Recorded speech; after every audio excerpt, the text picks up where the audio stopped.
the Master of Ceremonies. Give me letter E. Make it louder now. Give me that powerful letter S. Then you can make it more louder. You can make it louder. The unbreakable letter U. And now, the graceful letter S. And what have we just spelled? Jesus. Woo! Nice one. It was a day of intellectual impact, heartfelt appreciation, and joyous celebration. A truly unforgettable experience in honor of a woman who continues to inspire through her voice, her vision, and her values.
Taraba State in the northeastern part of Nigeria, known as the nature's gift to the nation, was created out of the former Gongola state by the former government of General Ibrahim Babangida on the 27th of August 1991. Taraba State is an amalgamation of three former divisions, Wukari, Mambila and Muri, with people from 80 distinct ethnic groups speaking their peculiar language. Taraba State, which is one of the most peaceful states in Nigeria, has a very remarkable history. The state is bordered in the west by Nasarawa State, Benue State in the northwest, Plateau State in the north, Bauchi and Gombe State in the northeast, and Adamawa State in the south, and the northwest region by Cameroon. Taraba State has been under the able leadership of Dr. Agbukefas, a young visionary, dynamic, and highly educated person who believes strongly in carrying everyone along in the process of governance of the state. Born in 1970, Dr. Agbukefas is a retired Army Lieutenant Colonel who has served as the governor of Taraba State since 2023 as a member of the People's Democratic Party, PDP. Dr. Agbukefas is a member of the Deeper Life Church. Although highly diversified in terms of religious and ethnic coloration, Taraba State indigents live peacefully among themselves. The Biscon Show, BOS, and Biscon TV global platforms, with millions around the world watching, liking, and engaging with us on Instagram, Facebook, TikTok, and YouTube, led by BOS and Biscon TV chief correspondent Prince Biscon was in Taraba State for 2 days for the comprehensive coverage of the Taraba State International Investment Summit, Taravest 2025, from the 21st to 22nd of May 2025. Our coverage began with a pre-summit courtesy call on Governor Agbukefas by the Chinese Consul General to Nigeria in Government House, Jalingo, where mutually beneficial multilateral relationship among Taraba, China, and Nigeria were explored. However, Wednesday, 21st May 2025, witnessed a very rich and diversified assemblage of Nigerians from all facets of the land and friends of Taraba State and Nigeria across the world, who had converged at the multi-billion naira newly commissioned banquet hall of Government House, Jalingo, for the opening ceremony of the Taraba International Investment Summit, tagged Taravest 2025. The chief host was Dr. Abu Kefas, Governor of Taraba State, with President Bola Ahmed Tinubu, GCFR, ably represented by the Vice President of Nigeria, Senator Kashim Shettima, GCON. Also in attendance at the high-octane international event were Alhaji Atiku Abubakar, GCON, Nigeria's former Vice President, the Sultan of Sokoto, His Eminence, Alhaji Dr. Muhammadu Abubakar III, the Oni of Ife, His Imperial Majesty Oba Adeyeye Enitongunwusi, CFR, His Grace, Most Reverend Dr. Ignatius Kegama, who accompanied President Bola Tinubu to the inauguration of the new Pope in Rome recently. Africa's richest man, Alhaji Aliko Dangote, GCON, Mr. Tony Elumelu, CFR, Chairman of Heirs Holdings and globally acclaimed philanthropist. The chairman of the Governors Forum was ably represented by the Governor of Niger State, Honorable Mohammed Umar Bago. The governors of Gombe, Delta, and Bayelsa states were also represented. Also in attendance were about 40 diplomats representing different countries across the world. After the national anthem, the program began formally with Christian and Muslim prayers and remarks by the chairman of Taravest National Planning Committee, Right Honorable Ndudi Elumelu. Flanked on both sides by members of the Taravest National Planning Committee, the chairman of the committee, Honorable Ndudi Elumelu, said it's hoped that Nigerians and foreign investors will key into the great opportunities Taraba State presents in the areas of agriculture, energy, mining and industrialization, and more, which are the key areas the Taraba Investment Summit are focusing on. I therefore welcome you to a robust business-to-business B2B and business-to-government B2G matchmaking interactions as we look forward to the signing of strategic MOUs and sealing of mutually beneficial investment deals in productive and service sectors. On this note, the organizing committee proposes that in line with the vision of Governor Abu Kefas, the essence, aspiration, industry, enterprising spirit, and gains of Taravest should not only be sustained, but also transition into viable businesses, economic and commercial decisions, and activities that will firmly establish Taraba State as an all-time global investment hub. Finally, may I use this opportunity to thank him, our amiable, handsome, good-looking Governor Abu Kefas for the confidence he reposed in my colleagues, the main and local organizing committee, even as I deeply appreciate all members. They are here, they are my bosses, and I'm their servant, for their unalloyed dedication, loyalty, commitment towards the success of this summit. Seeing all of you, we are ready to receive all investors. Please open your briefcases and let us see the dollars. Thank you for listening. All the speakers at the Taraba International Investment Summit, Taravest 2025, all agreed that investments remain the major drivers of growth and development. Therefore, it was further stated that if Taraba State is desirous of realizing its potential of further sustaining its economy, it must be prepared to leverage private sector resources, including skills and technology. This is because, according to them, no Nigerian state has the necessary fiscal and financial space to independently drive growth and achieve development.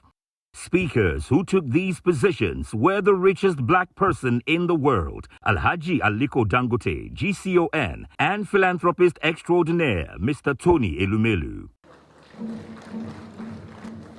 I'm pleased to be here today to attend the 2025 Taraba International Investment Summit. I thank the organizers of this summit, Taraba government, and the visionary governor, His Excellency Dr. Agu Kepas, for inviting me to be part of this great occasion. The theme of the summit, unlocking Taraba's investment potentials, advancing agriculture, energy, mining, and industrialization for sustainable growth and development, is apt and timely given the need to diversify the economy of the state and attract investors. This is not actually only inviting people to now come and attract, it's also to showcase what you have. Right from, almost 20 minutes before we landed here, the entire place is green. This is the best place for agriculture.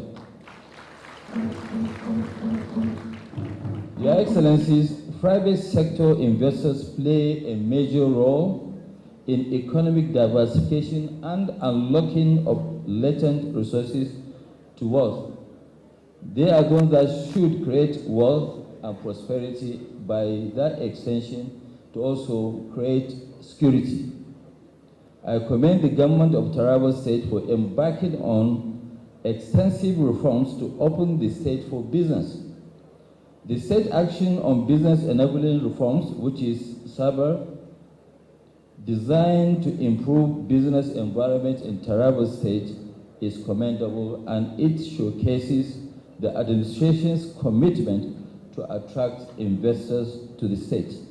So we are ready for investment, but we need to make sure the operating environment is right for us to do so.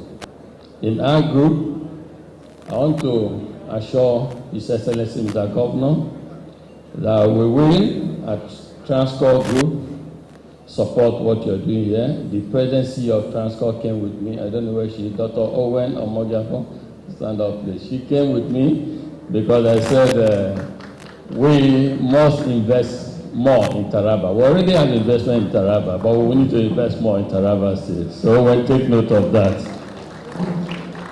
And the Tunde Melu Foundation will continue to support young Taraba men and women. We have supported quite a lot. Each giving non-refundable seed capital of $5,000 to help them, in hundreds of them, and to help them succeed. We would invest more, because for me, investment in our young one is the most fundamental and powerful investment we can give to people. So we invest in our young one from this state and other states of the country. We invest in industries here, and United Bank for Africa will continue to serve and help payment services in Taraba. Thank you so much, and good luck, Your Excellency. Alhaji Atiku Abubakar submitted that in building strategic partnerships between the states, private investors and the resources gap must be unlocked to facilitate investments in all areas. I urge you to engage in meaningful conversations as you identify and see strategic investment opportunities, whether in agriculture, solid minerals, infrastructure, or tourism, which are very, very strategic to the development of Taraba State. Taraba State, with its rich natural resources, strategic location, presents a compelling investment destination. Your Excellencies, distinguished ladies and gentlemen, do not be discouraged by everyday challenges. You have in Taraba a proactive governor who is ready to support genuine efforts to fully unlock Taraba's potential. God bless you all. Thank you. The Sultan of Sokoto, His Eminence Alhaji Muhammadu Saad Abubakar, CFR, and the Oni of Ife, Oba Adeyeye Ogunwusi, CFR, spoke about the role of traditional rulers in securing natural resources of Nigeria. So our presence here is to show that, yes, we believe in this program for today for the development of Taraba. As spiritual and traditional leaders, we've always reached out to people, to our political leaders, to to please do something and change the scenario. There have been very negative scenario in the country in the past couple of years. In Taraba, it's been that bad. But at least today, we have that confidence, say, yes, somebody somewhere is doing the right thing, being very pragmatic in handling the affairs of Taraba, and everybody can come to Taraba peacefully and invest. And I think it's important for us to know that no matter how much you try to lure people to come to your place, if there's no security, they won't come. It's been said before. But in the past 2 years, and I've been discussing with KFAS, and I've seen a lot of changes. Taraba is being more secure than it used to be, and people can come in peacefully. And I believe that.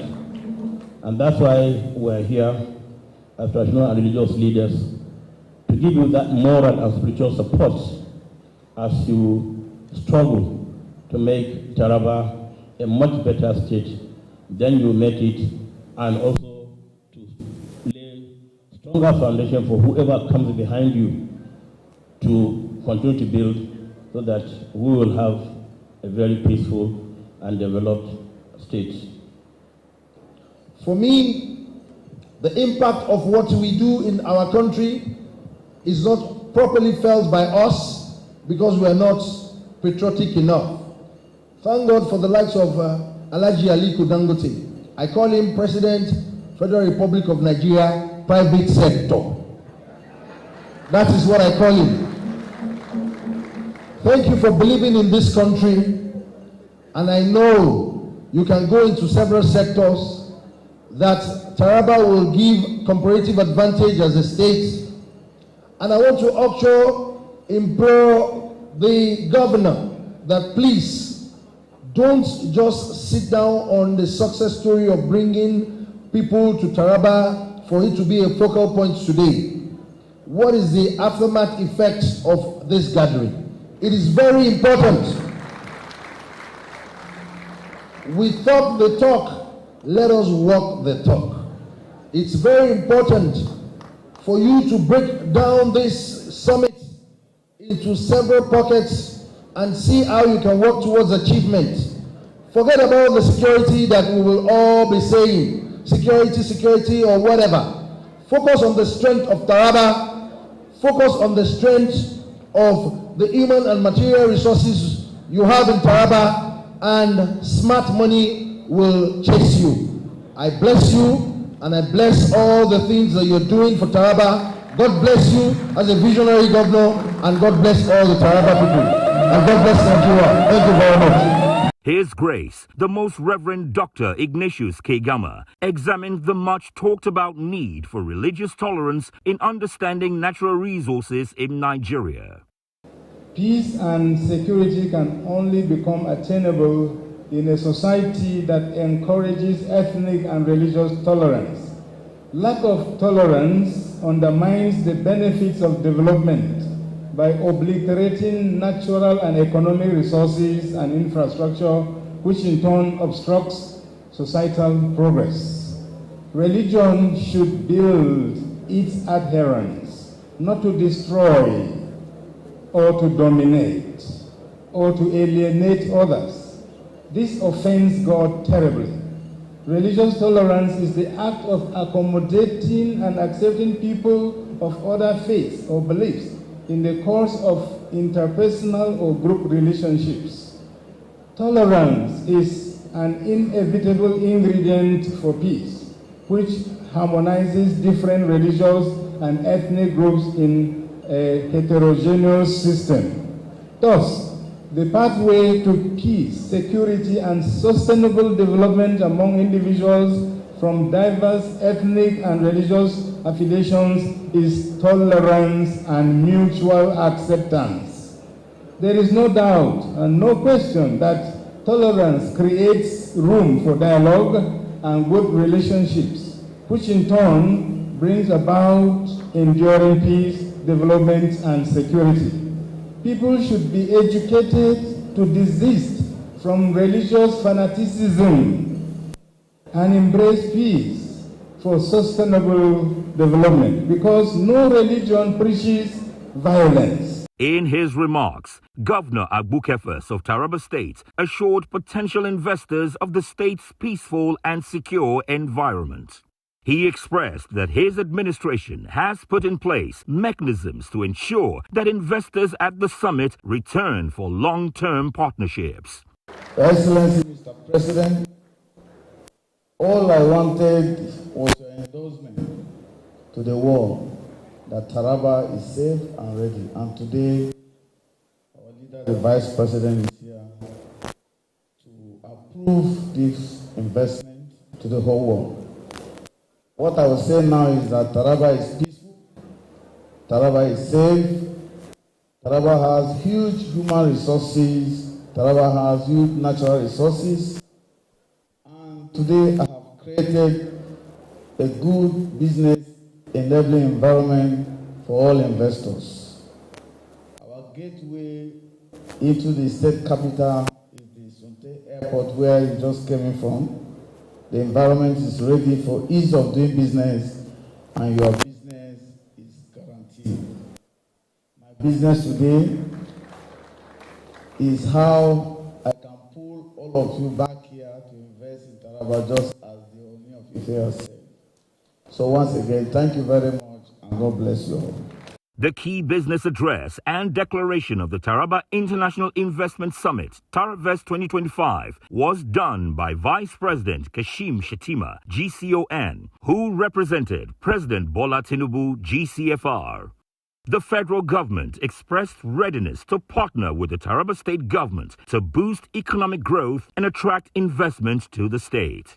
President Bola Tinubu, GCFR, praised Taraba state government's bold initiative and promised federal government's partnership with Taraba state government to open the state to local and international investors. This summit, in essence, is not just a call for investment, it is a call for partnership. The wealth of resources in Taraba is too vast to be reduced to mere statistics. What we seek are collaborators, partners in progress. The federal government is fully committed to supporting every step we take after this gathering. We are not distant observers. We are here with you, ready to provide the institutional backing to turn ideas into accomplishments. Food sufficiency is the first currency of national stability. This is why we have prioritized agriculture as the anchor of our national strategy. This administration has rolled out various interventions to boost agricultural productivity and reduce our dependence on food imports. Taraba's role in this vision is central. From the export-grade tea and coffee grown on its hills to the livestock raised here that feed the nation's feed industry. This state is an agricultural powerhouse that must be fully harnessed.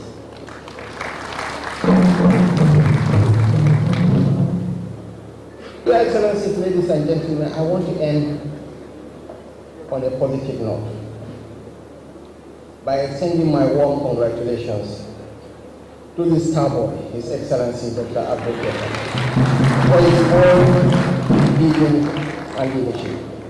There is no doubt that you have chosen to reshape the destiny of your people. This is a defining moment for Taraba, and I want you to know that the federal government, that President Bola Ahmed Tinubu, is here with you to work hand in hand as we journey from potential to prosperity.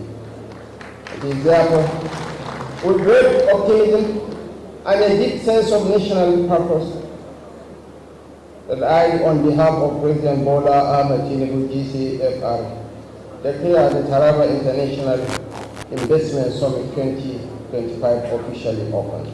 Thank you. The Taraba State International Investment Summit was themed Unlocking Taraba's Investment Potentials, Advancing Agriculture, Energy, Mining and Industrialization for Sustainable Growth and Development. There was a gala night at which the rich cultural heritage of the people of Taraba State were showcased to all in terms of dances. To finally round off the activities of the Taraba International Investment Forum, Governor Abu Kefas held a session with all the diplomats who attended the event from different countries of the world to specially thank them for their participation, wishing them safe journey to their various destinations globally.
Amen. I thought that there was no better time for us to do that than now, so that we can deepen the conversation. The young people like you will be asking those who even know better than myself.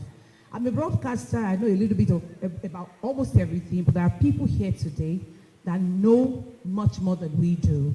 We will invite them to the high table soon, so that you can really see them. I'm sure they don't want to be invited right now, but it's very important that the DJ will, the MC will recognize their presence, so we know what we're going to do. Today, we want to see how Nigeria can maximize the opportunity in the ICT to better our education. I'm sure that there's nothing you do in school today, you don't use a computer. Even if you don't, everything is computerized, right? This is a computer. That's what you all are working with. So it's very important that if the federal government, or let me say, the regional government body, for instance, like ECOWAS, you know that WIAC is written across West Africa. I'm sure you know that. So if they want to ensure that they want to do computer-based tests, they must be ready for it, right? They must be ready for it. There must not be any kind of glitches as we experience with JAM anymore. And now WIAC is ongoing, right? WASC is ongoing, I beg to say, and the government is saying that they're going to use CBT again. So I've heard people like you and parents like that call it on my show. I'm privileged to work for CW Television, and they're worried that if this could happen with JAM, then what will happen with WASC? Are you worried too? Do you have such discussions, right? So that's the essence of today's meeting. We want to really see how much you feel about carrying out your educational activities with the use of ICT. And I know that some schools are speaking for it, some are speaking against it. No matter where you stand, it's not just about what you say. It's about what the people in the place of authority should hear from you, and then work on it. Maybe we think up with the policies so that they will give you the best that they can, because it's your right child to have a good education. And if they are going to let you to do that using ICT, the government should be ready for it, isn't it? Should the government be ready for it? I can't hear you. Should the government be ready for it? Do you think the government is ready for it? Can I hear that? All right, I can hear no. Some people are quiet. That's the essence of today's system. So I welcome you all. I thank the judges and everyone here today. Let today be a stepping point, something that would really let government know that you people want your voices to be heard. In all of the discussions, there's nowhere where children are being listened to. Your proprietors are speaking, education advocacy. We have Mrs. Yinka Konde here today. We have the Dr. Obudoro here today. We have Dr. Eti here today. You'll be hearing them. And you have the opportunity to also ask them questions, so that all of these that we do here today will form a communique that will be presented to the Federal Ministry of Education, Federal Ministry of Science, Technology and Innovation, so that we will say that a voice had been put out at the Encounter 2025. I wish you a very beautiful day. I want to let you know that you're all winners regardless. I thank you for being here today, and I pray that the God Almighty, the maker of today, everyone here, will make this a resounding success. Thank you so much for coming. Ronick International School. Their representative is Chooks Angel. Angel is 14 years old. She's in SS2. So she's going to against the motion as well. So put your hands together for 4 of them. So we are going to need 4 of them. The supporter will move to the other side. So 4 of those people will be occupying the front seats. Thank you. Understand the rules very well. We are going on 3 rounds. The first round says is introduction level, whereby you are going to convince the judges and some of us why the ICT is important. And if you are speaking against, why is not an important something. So you are going to go on introduction, and your introduction is just 3 minutes. This introduction, it covers everything, your points, how you introduce yourself, about your school, the point, the ICT, and the judges, they are going to write the marks down. And then at the same time, we have the stopwatch over there. So once the bell rings, then you know that your time is up. So for the introduction, you have just 3 minutes. Whatever you want to say, you say 3 minutes. Then, judge, the first judge, have opportunity to give you from 1 to 10. The second judge too, 1 to 10. The third judge too has 1 to 10. So for your introduction, you have to score between 1 and 10. Then the second level is rebutting level, to rebut to what your opponent must have said.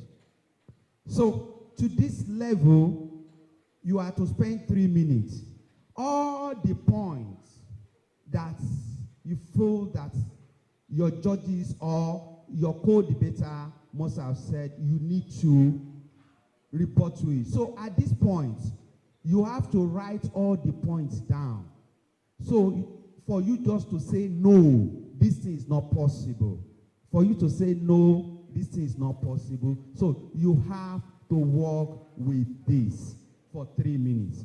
And the judges will put your mark down, 1 to 10, making how many now? 20. Then the third round, which is just 2 minutes. The 2-minute aspect is for conclusion. Maybe, peradventure, you have 1 or 2 things that you're supposed to say that you are unable to. So you can add you can add points. You can add points, and you can close very well there. So making 10 minutes. So that's 30 minutes. Thank you, everyone. Thank you. My MC. Yeah. Now, okay. Now we can come in. Contestant number 1, which is Akwebi Precious from Oniland School. Thank you. In not just our everyday lives and the advancement of every sector, but also in the future of education. My esteemed greetings to the Admirable Chairman, panel of judges, accurate timekeeper, co-debaters, and everyone else present here. My name is Apeji Awuda Precious, a proud student of Honeyland College, and I stand here today to oppose the motion which states that the impact of ICT on education is overrated. The origin of ICT can be dated far back as the 1950s, where information technology was first introduced in the 1958 Harvard Business Review, marking a shift in new technology in business. This further went on to be developed into what we know today as the information and communication technology. ICT was developed by the people of the past to solve 3 major issues which they had: lack of proper communication materials, no access to credible information, and no technology to perform strenuous or simple day-to-day tasks. They were faced with these issues and needed to bridge it in such a way that the future generation can further advance their work. Fast forward to today, the issue of lack of paper communication materials has been bridged. No access to credible information is being ended, and the use of technology to solve problems is here to stay.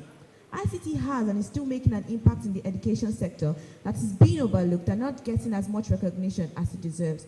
During the COVID-19 period, remote learning kept over 1.5 billion students in education with the use of platforms like WhatsApp, Zoom, and online radios.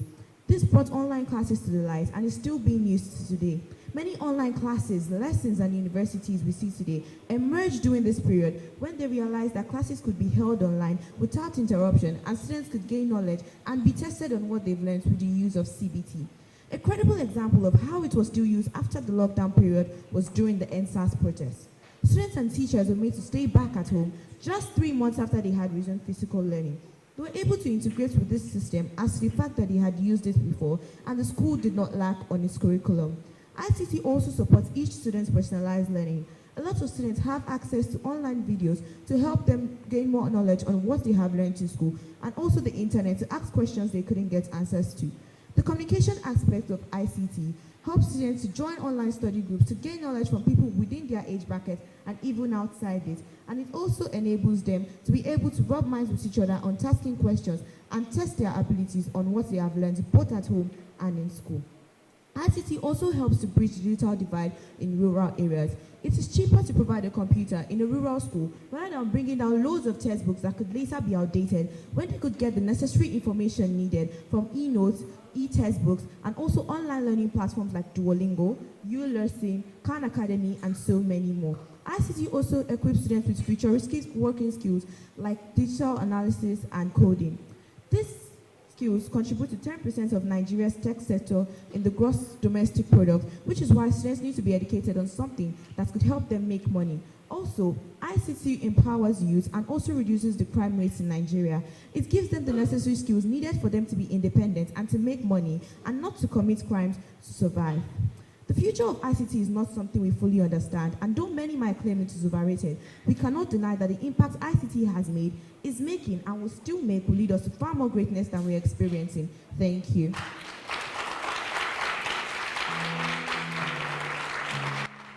Thank you. I think you can do better. That's from Oniland, so you can go back. Thank you. So I'm going to invite I claim Comprehensive High School to the podium. Matthew Boluwatife, SS1814. Thank you. Good day, Honorable Chairperson, distinguished panel of judges, respected opponents, and members of the audience. Present before you today is Matthew Boluwatife from Iclin College. I stand before you today to respectfully and resolutely oppose the motion that the impact of ICT on educational development is overrated. In an era where knowledge flows across borders and learning takes place beyond the four walls of the classroom, ICT has become a cornerstone to educational advancement. To dismiss its significance is to ignore the undeniable progress that has fostered in accessibility, interactivity, and adaptability with the learning environment. Throughout this debate, I shall prove to you that the impact of ICT on educational development is not only sustainable, but vital, deserving of recognition, not skepticism. Let's begin with the obvious. Technology expands access to education. Before, a student who's given assignments always had to rely on an elderly sibling or relative to help with their assignments. But now, with just a smartphone and a mobile network, students can access world-class lessons, take online tutorials, and also learn at their own pace. Also, let's not forget how the COVID-19 pandemic changed our perspectives. When schools shut down, it was ICT that kept education alive through WhatsApp groups, radio lessons, Zoom classes, and mobile apps. In addition, we have the crisis-resilient educational system.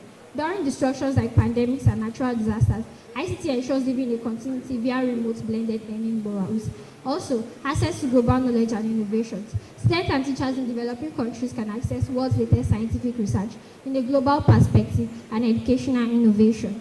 Furthermore, monitoring and administration. ICT enables better management of educational data, of tracking students' progress, and streamlining administrative tasks. And lastly, educational equity. ICT has also helped to bridge the gap between urban and rural schools by providing equal access to education. So, in conclusion, ICT is not overrated. It's a game changer. Thank you. Thank you. At the door 20 times, so put your hands together for her. Now, permit me to welcome King's Anchor College, all the way from Abaronje, Ikotun. They've been to national final of this debate competition. Please put your hands together for them. Ladies and gentlemen, we have been told for the longest time that ICT is the game changer. But let's face it, the hype has outweighed reality. Yes, it is convenient, but it doesn't solve core problems like misinformation, digital divide, or cybercrime. Distinguished judges, esteemed opponents, valued audience, good morning. I'm Adit Momoyelo and I'm representative of King's Anchor College in Cotton, Lagos, and I stand with firm support that the impact of ICT is overrated. To begin with, ask yourself this: can a machine teach a child right from wrong? ICT itself feels like artificial intelligence or augmented reality, can't model moral judgment or ethical reasoning. They are behavior simulated and give responses based on patterns and not principles. They can't teach real values like responsibility or respect, which can only be obtained by engaging with people in the real world. Learning isn't a deal, it's a dialogue. Most of this educational platform contains ads, in-app purchases, and spending of real money to access some levels. For example, Quizlet. Quizlet offers flashcards for free, but charges for practice tests and offline access. Ladies and gentlemen, learning resists, learning whispers, learning doesn't question back, learning asks not for payment, but presence. Education should build mind, not mind data. Many of these educational platforms just accept cookies without realizing their location, habits, interactions, are being collected, used, and sold in the digital world. Do you know that every time you scroll through Instagram or TikTok, there's an invisible algorithm that is deciding what to see, shape your beliefs, emotions, and even your self-worth? Algorithm charge type of content is that watches, likes, or lingers on. If a teenager goes to watch sad or emotional videos, algorithm may push similar content, deeply negative emotions like low self-esteem, anxiety, or depression.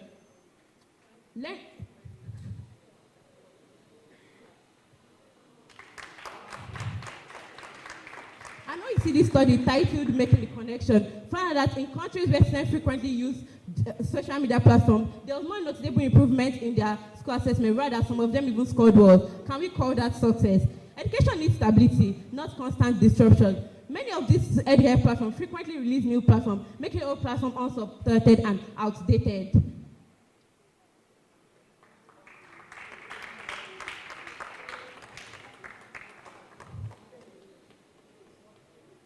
You can give a teacher a tablet, but can they use it well? Many of these teachers don't lack digital training or support. ICT tools go underutilized or misused, making teachers feel overwhelmed and not empowered. Thank you. Put our hands together for ourselves, and let's put our hands together for her. It's not easy, you know, when you stand on this kind of podium. Now, the next on our list is Ronick International School. So I'm calling on Angel to represent. So put your hands together for her. Thank you. All saying ICT is overrated is just like saying our books are a distraction. Taking one step backward while our world is going forward. Good morning, distinguished chairperson, my impartial judges, the ever-listening ladies and gentlemen. My name is Chooks Angel, and I'm a bona fide student of the Great Citadel of Ronick International Schools, and I'm here to vehemently oppose the motion which says that the impact on ICT on educational development is overrated. ICT is an acronym of Information Communication Technology, which are digital devices that help to bridge communication. But the problem is that when we think of ICT, we just think of smartphones and laptops, but we don't think of things like smartboard, projectors, and things that helps our educational development greatly.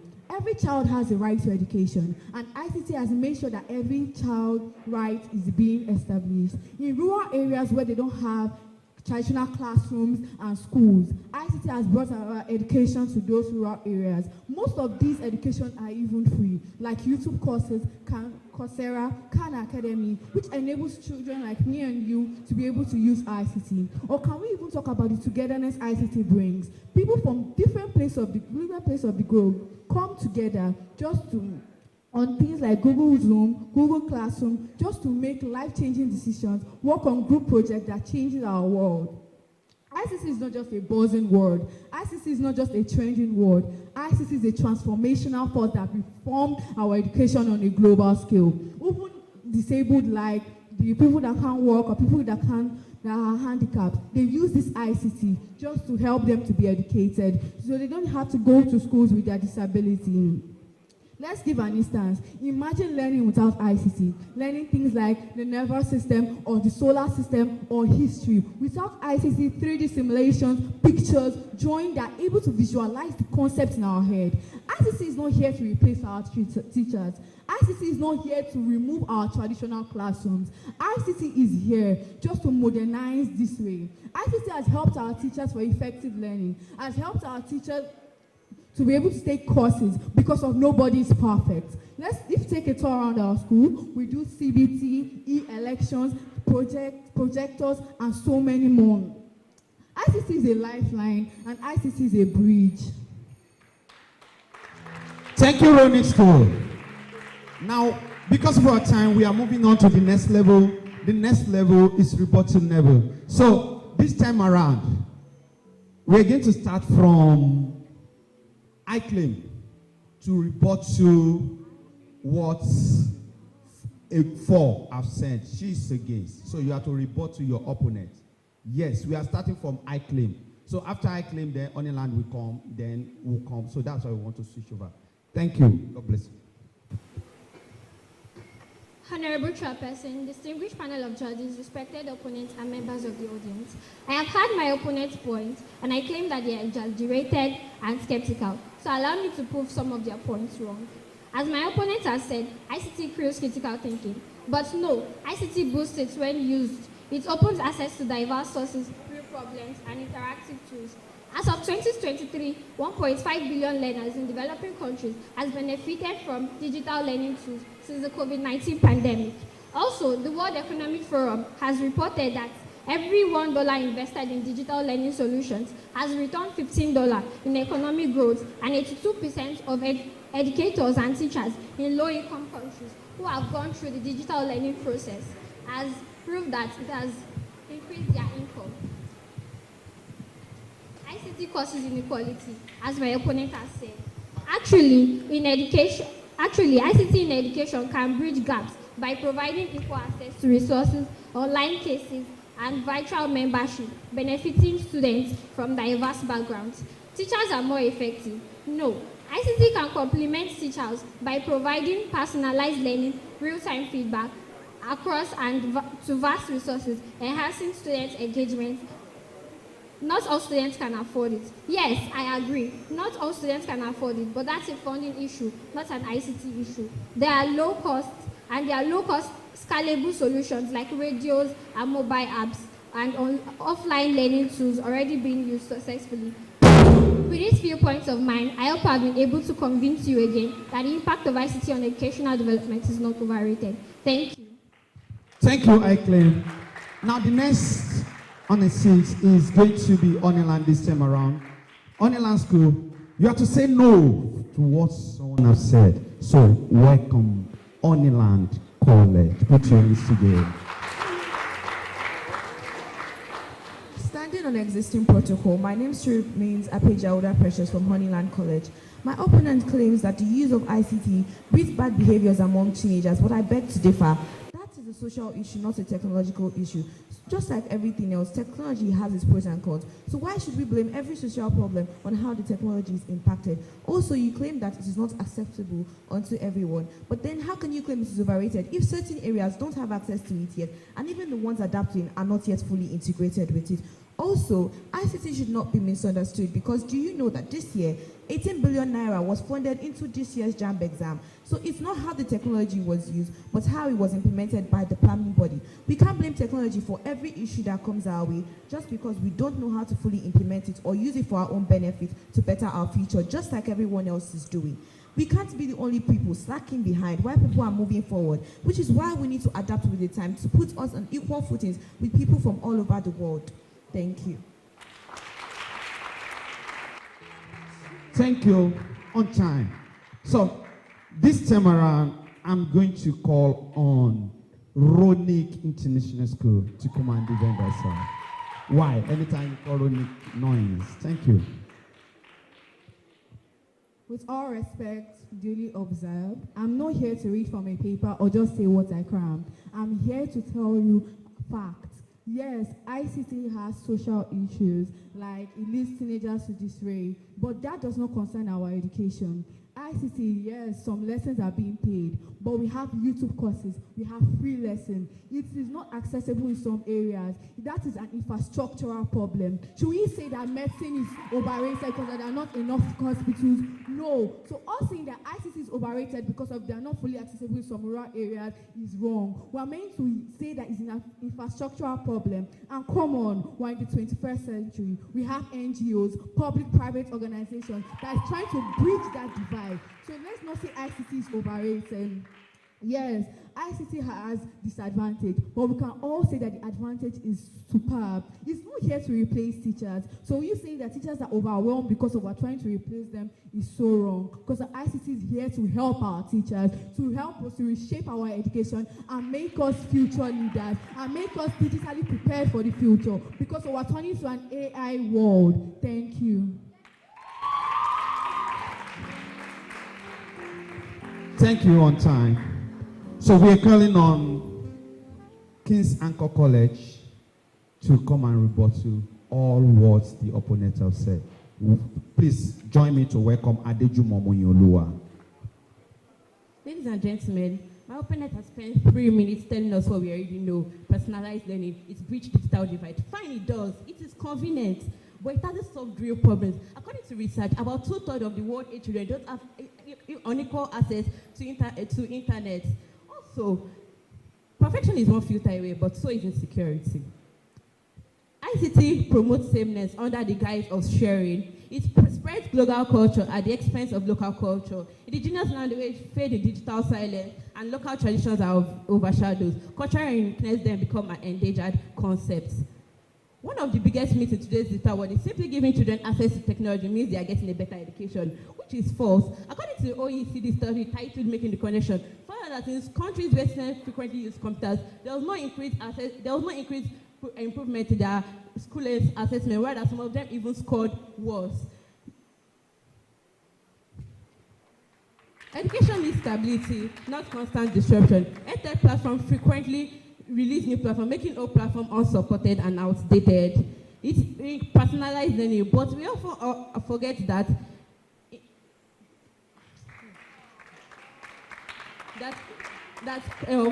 ICT lacks depth and in-person interaction. Thank you. Thank you, thank you, thank you, thank you, thank you. So we are moving on to the last lap. The last lap is the concluding part of the system. So you need to come out now and tell us why you choose what you have chosen and the reason why the judges have to listen to you this time around. Thank you. Join me to welcome Akpeji Precious from Onila School.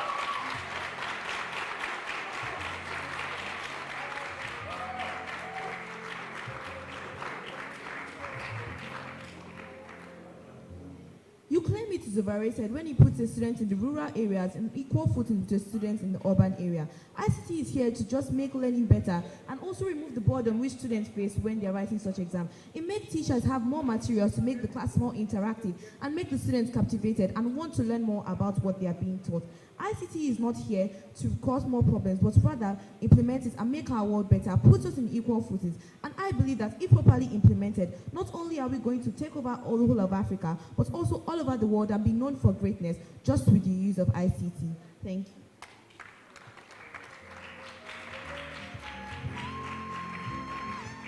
Thank you, thank you, thank you. Put your hands together for her. It's not easy.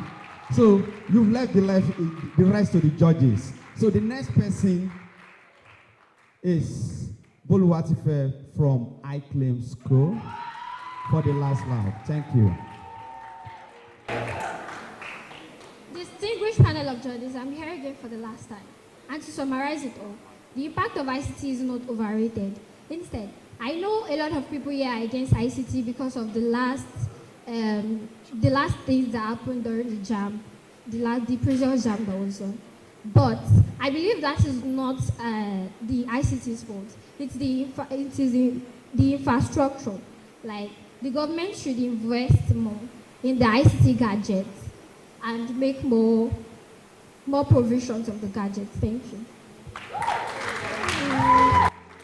Thank you. She left the rest for the judges. So the next person to leave the rest for the judges is no one but Adejumo Moyioluwa from King's Anchor College.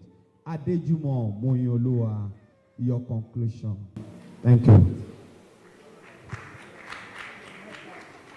Ladies and gentlemen, I'm here again to support that ICT is indeed overrated. The tool that connects us is the same one draining us. Endless chlorine fuels anxiety and restlessness. It leads to loss of sleep and increased stress. Learning becomes screen-based, so does leisure, and digital fatigue then creeps into every corner of life.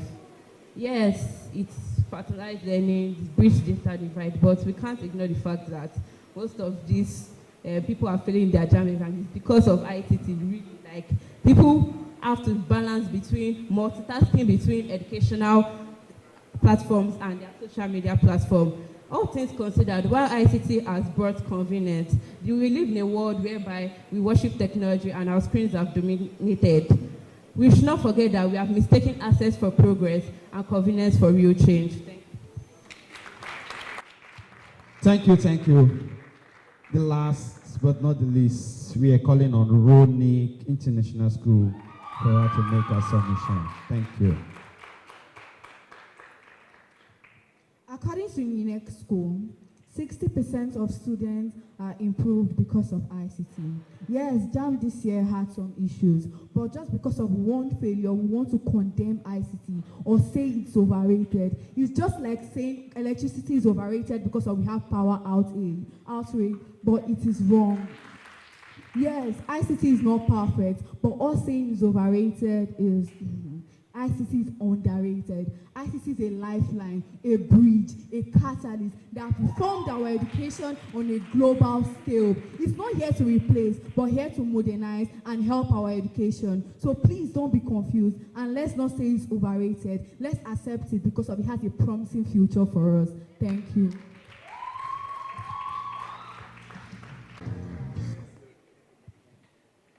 JAMB is not just an acronym. It is a powerful force that has the ability to shape the future of the average Nigerian student. Good day to the panelists, my distinguished audience, esteemed special guests of honor. My name is Usagede Omorige Joseph, a proud student of Honeyland Schools, Lagos, and I'm here to talk about the problems of JAMB UTME 2025 and possible solutions. Now imagine, after over 12 years, investing over 12 years of dedication and hard work into your primary and secondary school education, now students arrive at a point where they must write a very critical exam that can shape their future, and that is JAMB. Now imagine that in writing this exam, they face so many setbacks, numerous setbacks, technology glitches, malfunctions, system errors, whatever labels that the problem is given. But can we actually call it as it actually is? These problems show a failure in our educational system, in our examination system, our own system that has left many Nigerian students, countless Nigerian students, heartbroken, their dreams shattered, their hopes destroyed. Once upon a time, the JAMB examination was a source of pride, a source of dignity to the Nigerian secondary school graduates, but this year was a source of despair to many instead. Now, before we go into what happened, we must answer the most fundamental question: what is JAMB? JAMB is an acronym for the Joint Admissions and Matriculation Board. Established in 1978, for over 5 decades, they have been in charge of organizing and conducting entrance examinations into tertiary institutions all over the country. In essence, JAMB is responsible for organizing the educations, the students write their educations, and they get admission into universities of their choice. JAMB levels the playing field, ensuring that students are actually graded on their merits and not by words, money, or connections. Now, what happened this year? Normally, the registration and the examination process for JAMB is actually very simple. The students can register either from their homes online or by going to the accredited centers. So they register, they provide their personal information, they select exam locations, and they make necessary payments. All of this is relatively easy. And then on the examination day, armed with their examination slip, they go to the testing centers, log on to the computer-based examinations, do the examinations, and leave. Now, this all sounds very simple, right? But not this year. During the registration phase, across the nation, in states like Cross River State, Lagos State, Abuja, and Kano, there were countless problems, system crashes, network interruptions, extended waiting times. In fact, in some states of Nigeria, JAMB had to issue warnings to many states that had to extend their registrations far into the night. These problems set a worrying precedent for the examination proper. Now, during the examinations, we saw like over 370,000 students of Nigeria experience technical glitches that led to the disruption of their tests. The chief JAMB registrar, Professor Ishak Oloyede, claimed that the errors occurred due to the failure of a key service provider, and that software updates meant to actually correct earlier errors made them worse. Now, all this is just restating and overstating the problem. Yes, it has happened, but the result was that it left over 70% of the 1.9 million students that wrote JAMB this year devastated. They all got below the average cut-off mark of 200 marks out of 400 marks. Over 70% of 1.9 million students. That was the result of the problems that we had in JAMB this year. Now, what is the solution to these problems? These problems in itself are it's not just about JAMB. It's not just about the JAMB UTME examination. It's actually about the system that we find ourselves. In a country where even our WAEC examinations are still written using paper, does it show that we are ready to move in this new digital age? The government should take responsibility to invest in our ICT infrastructure in our nation. They should provide better internet, provide better infrastructure that will allow CBT exams to actually take place. Then there must also be policy reforms, policies that will be able to sponsor, policies that will be able to improve our ICT, improve our technology for these computer-based examinations. Then we must also remember that there should be collaborations between governments, partnerships with NGOs, private organizations to strengthen our ICT in our nation. Yes, there's a serious problem, but by addressing these systemic challenges, we're able to pave a way where educational examinations like JAMB and our CBT technology can be sustained. I remain Osagede Omorige Joseph. Thank you very much. The debates. I used to debate when I was in secondary school. In fact, I was a champion.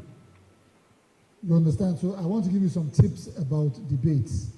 A lot of what I saw was cramming. Many of you crammed your presentations, and that's not, you need to understand the subjects that you are talking about, and you are not expected, some of the arguments that I heard from the debaters, some of those arguments were above your head, and it just meant that you were downloading information given to you. At this level that you are in, debate at your level. Give your understanding of the subject at your level using words that you understand. Because a lot of what you were saying, your fellow students who did not cram what you crammed, you were speaking above their heads. But when I'm judging a debate for secondary school students, I'm expecting them to use secondary school students' language. Once in a while, you can say something really profound, something really technical. But when you say something technical, and you will need to break down that technical thing you said, because the debate is for students, for your mates. So those of you, and then again, a lot of you were speaking too fast. And when you speak too fast, there's no, how do I say it? It's very difficult to understand and keep track of what you're saying.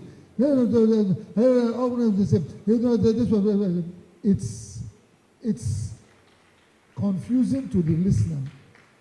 Final, you notice that I've stood here in one place and I've been speaking to you. I saw a lot of people doing this. It's distracting. You see, because I'm watching you and I'm trying to listen to you. But as you're moving, you are distracting me. So the idea is you stay in one place. If you must gesticulate, gesticulate with your hands where you are standing. Not by accurate time picker, co-debaters. It's not, do you understand? Because ideally, when you are debating, you debate on a rostrum, a podium. You're not expected, it is Pentecostal pastors who leave their podium and walking to the audience, and that's not what you are. You are a debater. You stand behind the podium and you make your points. Once again, please make your points at the level to which you understand it. Don't bring highfalutin things that your colleagues, your schoolmates will not understand. Good morning, and if you have access to superior information, when you use those words, break it down for the benefit of your classmates. The judges don't expect you to become, what do you call it, professors. They don't expect professorial arguments from you. Already the judges are tuned to listen to you at your level. And I want to commend a few of the people who debated. The young man, Osagi, well done. He did it reasonably well. The ironic young lady, I like the fact that she was not too mobile. You understand? But generally speaking, you all did very, very well. Finally, we had the chief crammer. You crammed quite a bit. I forget your peace accord, Abi.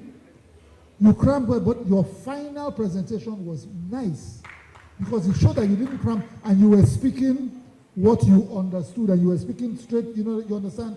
You were speaking from your heart and you made a lot of sense in your final outing. You get, but everybody did very well. But please stop the movements and speak to your level. You get it? Thank you. Veteran, of course, talking about a veteran in the broadcasting industry, Mr. Patrick Dole. Let's put our hands together for him one more time. You see, one thing about feedback is it is the food for champions. Feedback, you need that a whole lot. So for debaters, we hope this will help you to, debate better when you have such platforms like this, okay? Am I talking to someone? Did you get that right? Yeah, it's just to make it better. All right, right about now, we will be going for a short break, and the break is for you to have your breakfast. Are you excited about that? We have cake.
And management consultant that manages development capacity.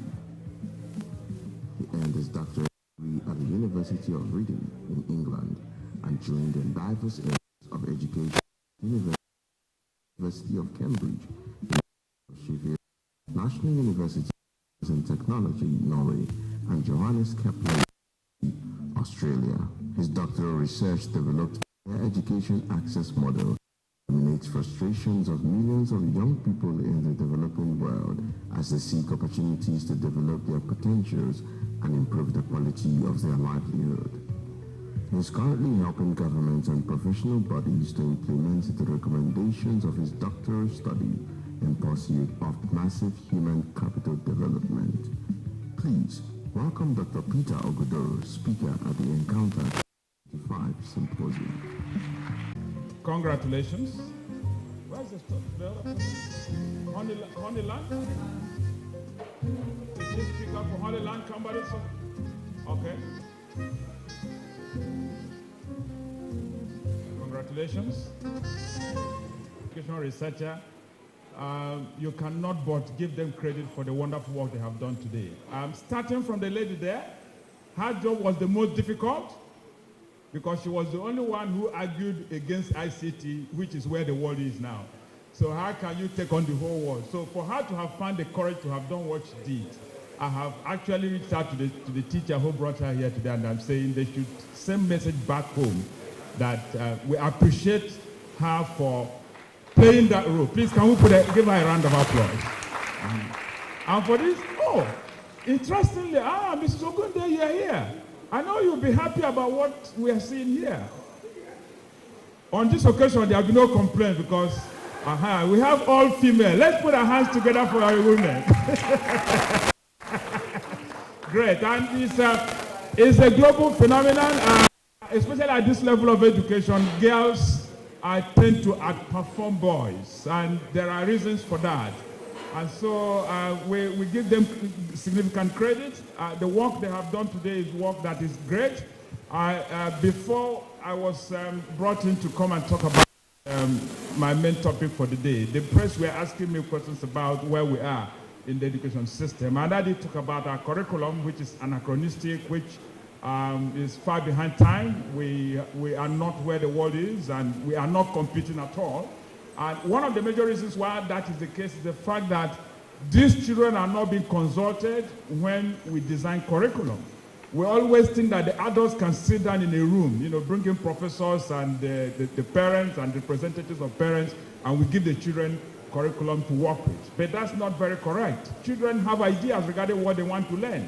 In many respects, they know better what they want to learn and what they need to be able to compete at a global level. Some of them are better informed than their teachers, and that is not something teachers should be ashamed of. So the people who run our education system must recognize that these children are children who must always be given a chance to speak whenever we want to know what children have to learn today. So on that note, thank you very much for making that effort to meditate. Congratulations once again. Congratulations. Thank you very much for helping us, and thank you very much. Thank you. So if you want to build a great career, ICT, has JAMB affected you?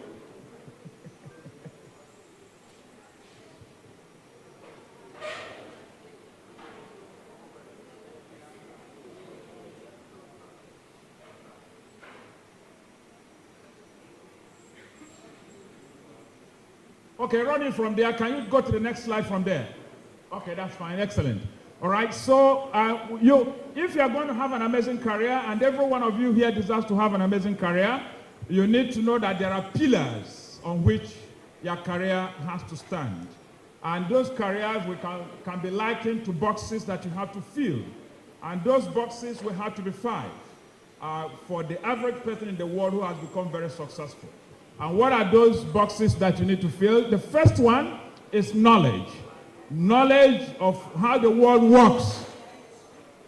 Knowledge regarding relationships, knowledge regarding nature, knowledge regarding God, knowledge regarding your fellow man, knowledge regarding families, knowledge regarding all the different subjects that you have chosen to study. So when you are gathering that knowledge, you must gather it in such a way that you become better than the rest of the world. You must be globally, for you to be globally competitive, it means that you have to stand out. You have to be an outlier most of the time. If you are what everybody is, you are not going to stand out. If you know, if your level of knowledge is at the level of everybody, then you are not going to make any difference. So you must learn, you must acquire knowledge to a level that distinguishes you from the rest of the crowd. So if everybody is at level 70, then you must go to 80, go to 90, if possible, go push as close as possible to 100. But today, in our context in Nigeria, the knowledge level is very low for most young people in schools. The reason is simple. We are teaching children just to pass exams. And we have seen a bit of it on display today. So we get children to cram things and give it back to the examiners. And JAMB told us that over 70% of those who wrote the last one, that they couldn't score, up to 200, up to 50%, meaning that by their own reckoning and conclusion that they failed. The simple reason is the fact that we are not teaching enough. And why are we not teaching enough? We are not teaching enough because we are just regurgitating and repeating what has always been there. We are not empowering children to use ICT, which is where the world is now, to also make their own contributions, to interrogate the teachers, question things, do their own research, and come up with better ways of doing things. Unfortunately for us as a people, where we are is a level where we are still at the very beginning stages, right from kindergarten up to even PhD level, where if you do education like I do, you will know that we have hierarchy of effect with respect to what education is supposed to do for you. We start with knowledge, then we move with understanding, we go to application, we go to synthesis, to analysis, and then we're able to create new knowledge. But unfortunately for us, we have remained at the very beginning, which is just whatever is in the book is where everybody stops. And that, most of the time, demonstrates that we don't have an understanding of what we are doing, and that's why we are producing engineers who are not able to fix anything, because they just consume quantities of knowledge and they cannot translate those things into practical solutions. So if you want to make a difference, you must get knowledge that is at cutting-edge level, not knowledge of how the world worked in the year 1950. The world is working differently now, but most of our children are still being taught things that make them believe that the world is working the way it used to work in 1950. So it's a responsibility as young people to go beyond what the teachers are telling you. Don't stop at what the teachers are saying in the classroom, especially now that you have been empowered. I did a survey in this room, and I can see that most of you own smartphones. It's not a bad thing, but what you use it to do is what determines whether it's a bad thing or not. But I'm going to give some illustrations using people who have used ICT to become globally competitive in a very short while. And then you need skill. It's not enough to have knowledge. Your knowledge must translate into solving practical problems. And that's the level of application, where you can operate a computer, where you can operate a camera, where you can, fix an event like this, where you can be a good cook, where you can be a good footballer. If you just read about football and you never go to the field to play, then you're not going to become, a world-class footballer. You're never going to become a Messi. And that's very, very critical. Then, after you have acquired the skills, you need the network. Network means it's not enough to be brilliant. Unfortunately for us in our school system today, all the children are being given the impression that the world begins and ends with good grades. But we know that that's not true. And even the way we have designed the education system makes it difficult for children to pay attention to some other things that go beyond merely, passing exams. In Nigeria, JAMB determines who goes to university. If you don't write JAMB, they are not going to give you access to university. And what does JAMB do? JAMB conducts exam in only 2 hours and tries to use what you give them in 2 hours to determine whether you enter university or not. And that's wrong. Absolutely unacceptable. We can't continue to do that because that's not where the world is. Because you cannot, we are unfair to you when we use what you do in only 2 hours to determine whether you should take the next step or not. Supposing that day you fall ill after you have worked for 12 years, as one of the young people here has called our attention to. So we ignore the 12 years you spent in school, and we now use only 2 hours to determine whether you should take the next step or not. And that's not a way to run a fair society. So if we're going to get it right, we must make sure that we are running a society that takes into consideration the entire 6 years of your secondary school education. In America, for example, your transcript is critical if you want to go to university. In Britain, your transcript is critical if you want to go to university. Very important for us. Let's not continue to think that the children can, in only 2 hours, tell us whether they are qualified to go to university or not. We should not continue to ignore their 6 years of secondary school education. Their transcript must begin to matter. For now, transcripts don't matter. So a child works hard from JS1 to SS2 and then gets into SS3 and maybe one day gets into the hall for only 2 hours, and there's something goes wrong, like we did see it in this last time, and the child doesn't deliver, and then we write the child off, and that's not a fair society. So we must go to a level where everything that you are delivering, right from your JS1 to your SS3, will matter. And for those of you who are privileged to be here today, please don't continue to think that this is the only way to do it. You have a chance to do it differently.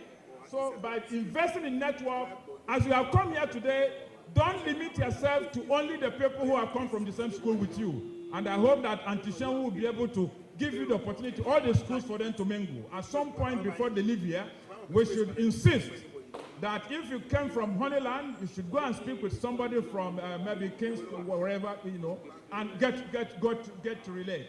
And then these, our big people here, don't just come here and walk away. You never can tell how you are going to meet them in another situation. And they may be the ones to write recommendations.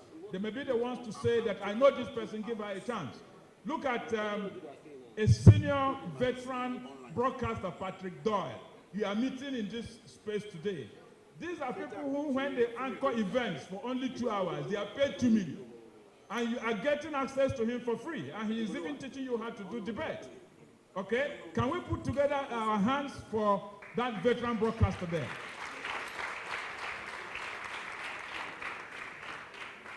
Yeah. Okay? So build your network. Good grades are not enough in the world we live in now. Most people who get the best jobs in the world, they don't get those jobs because of their grades. They get those jobs because of their friends. One of the reasons why parents who have money send their children to great schools, Harvard, Yale, Stanford, Oxford, Cambridge, it's not necessarily because those people teach what other universities don't teach. They send them to those places because they want them to meet the people who run the world. And when you go for interview and you meet people on the panel, and they are all from Cambridge University, as far as they are concerned, and psychology endorses this, people like those who are like them. So if you're a product of Cambridge, they give you the job, whether or not you're the best candidate in the hall. So it's very important that you start paying attention to knowing people. Don't just over-focus on your grades in school.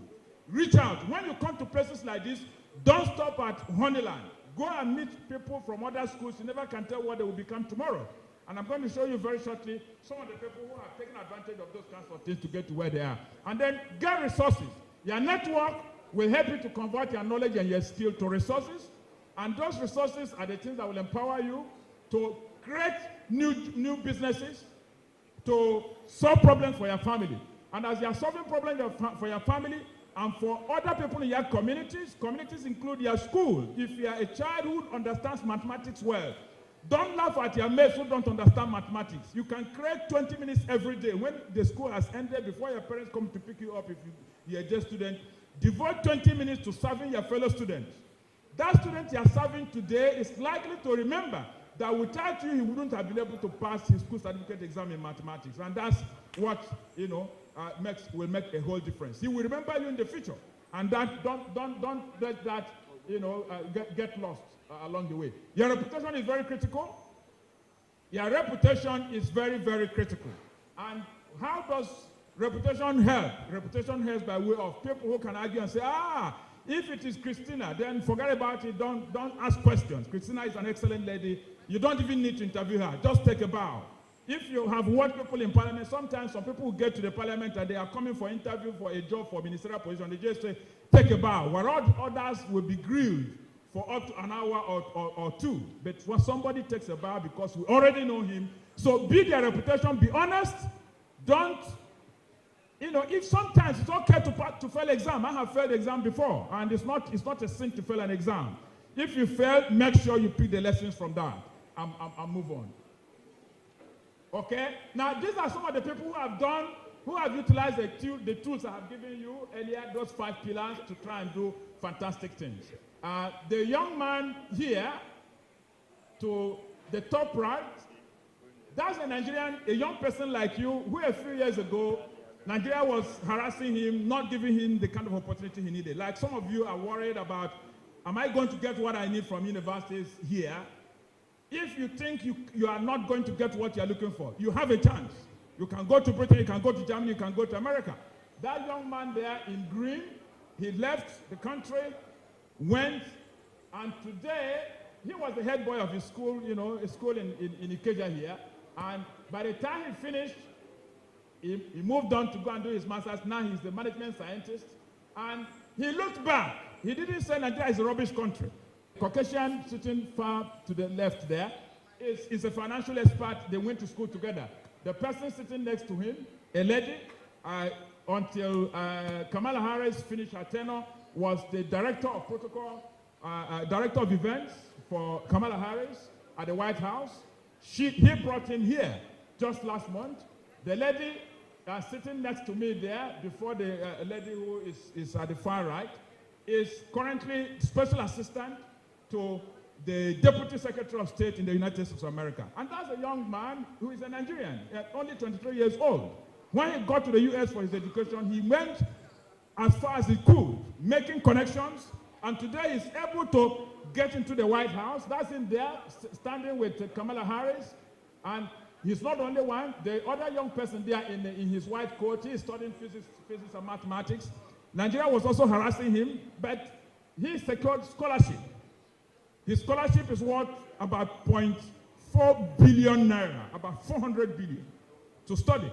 He's probably not smarter than most of the people sitting in this hall. The privilege you have today is to get information. You can do it.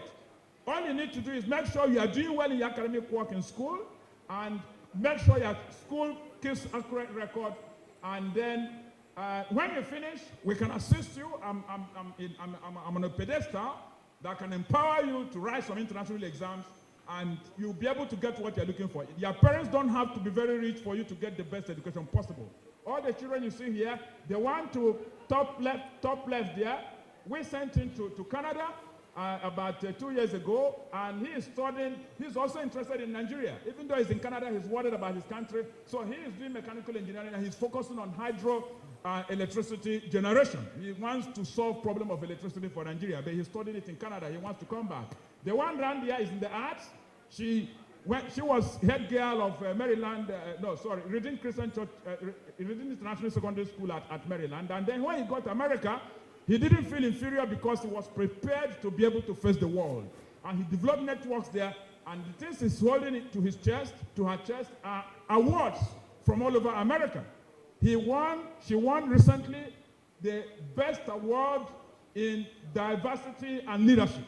And that's the first time her university that has been in existence for over 100 years was winning that award from the American Marketing Association. That's a young Nigerian like you. She was about your age when she traveled out of this country. All of those things are possibilities. And this one here is similar.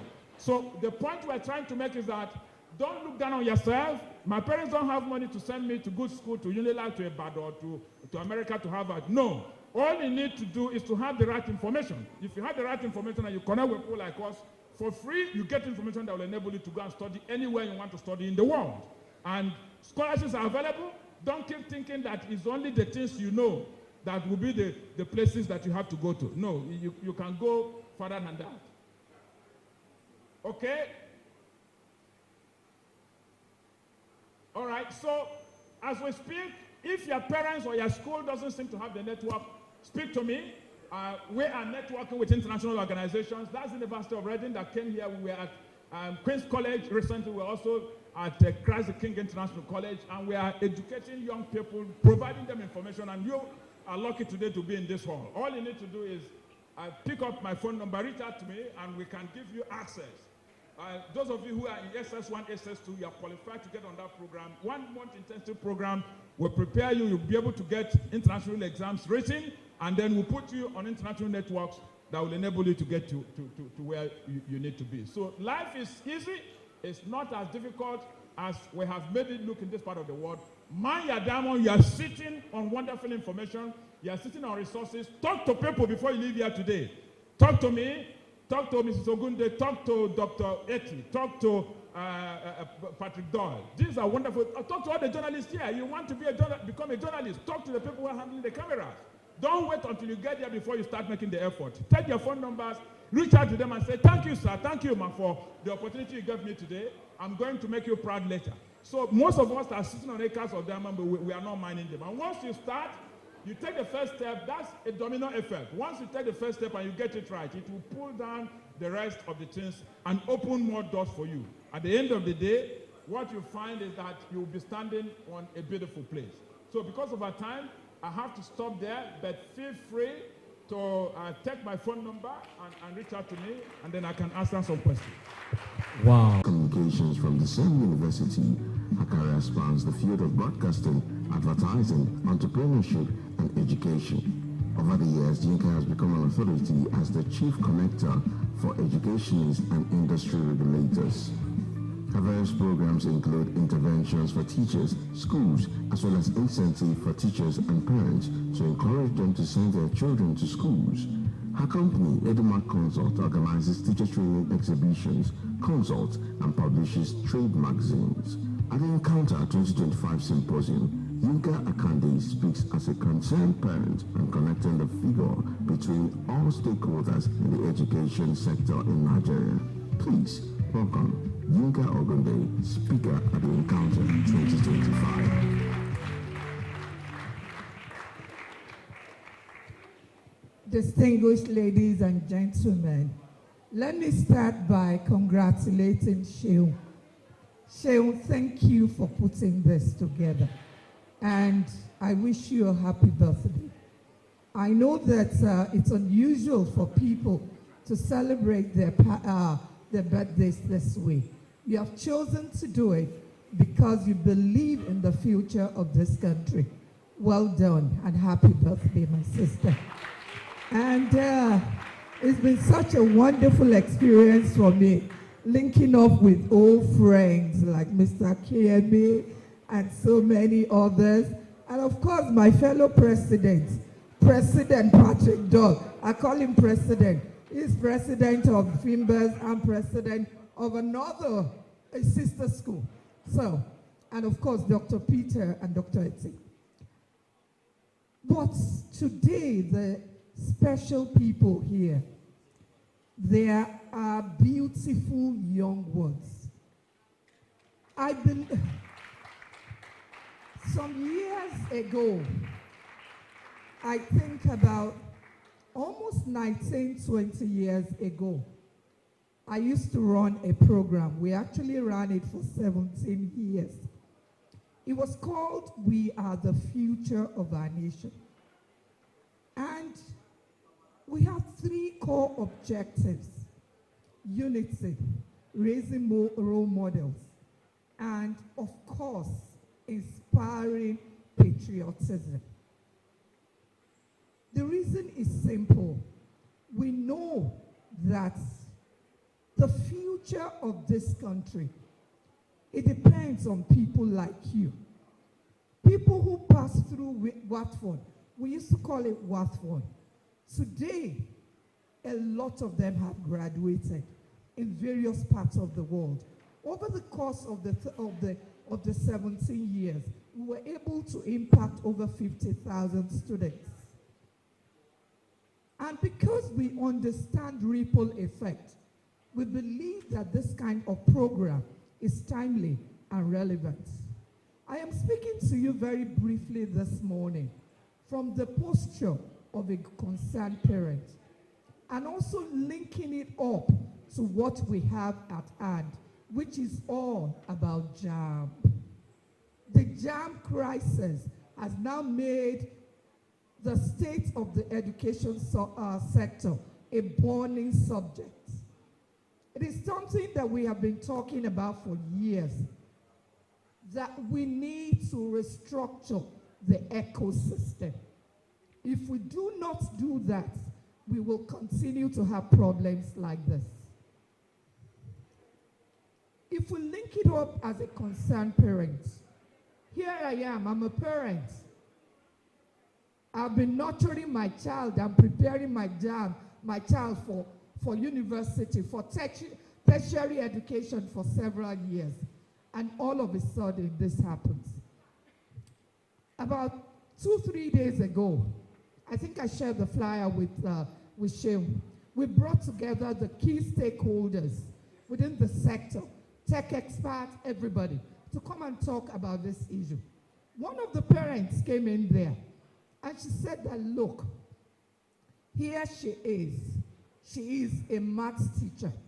She has been teaching students for the past 19 years. She teaches in a top school, and she's well known.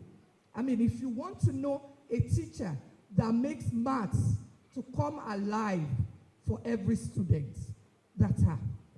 She said, how can her child, her own daughter, now score this kind of mark? The child was below the 150 mark entirely. So you can imagine what that child scored in maths. She said that was when she knew there was something wrong, because it was impossible. She was very sure of herself. This is a child that has practiced, that her mom has personally nurtured children to do well in mathematics and JAM. And the child failed. That is a major source of concern for every parent. But it also underscores what I want to talk to you about this morning. As you go on in life, be prepared. Be prepared. What did I say? Be prepared. Say it, every one of you. Shout it out. Be prepared. Be ready. Because when I read the story of the beautiful girl that committed suicide because of JAMB, how many of us heard the story? Did you read about it? How did it make you feel? It made me feel sad that here we are. Are we building resilience in our children? Are we telling them that life is not just a smooth one like this, everything going like this? No. If you ask any adults here today, they will tell you the same thing. Life is filled with ups and downs, low moments, high moments. But you need to be prepared. You need to be ready to face it. You need to know that anything can happen at any time. Use the JAM example as something to learn from, something to prepare you for the future. Nonetheless, I want to connect it with something. Technology is here to stay. Whether we like it, whether we don't like it, whether Nigeria is ready for it, whether Nigeria is not, we will continue, and we will continue to get better. Because guess what? It was at that webinar that I heard that in terms of reducing exam malpractice, technology has been able to reduce it substantially. More than 80 to 85% in terms of reduction in that. So we can go back. Begin to prepare when WAEC will not just be writing and writing in your schools again. It will get to this. Because that's the way to deal with exam malpractice. I want to encourage you here this morning, as a concerned parent, as a parent with grown-up children, as a grandmother. By the way, I'll be 61 in the next few days. So that shows you I know what I'm talking about.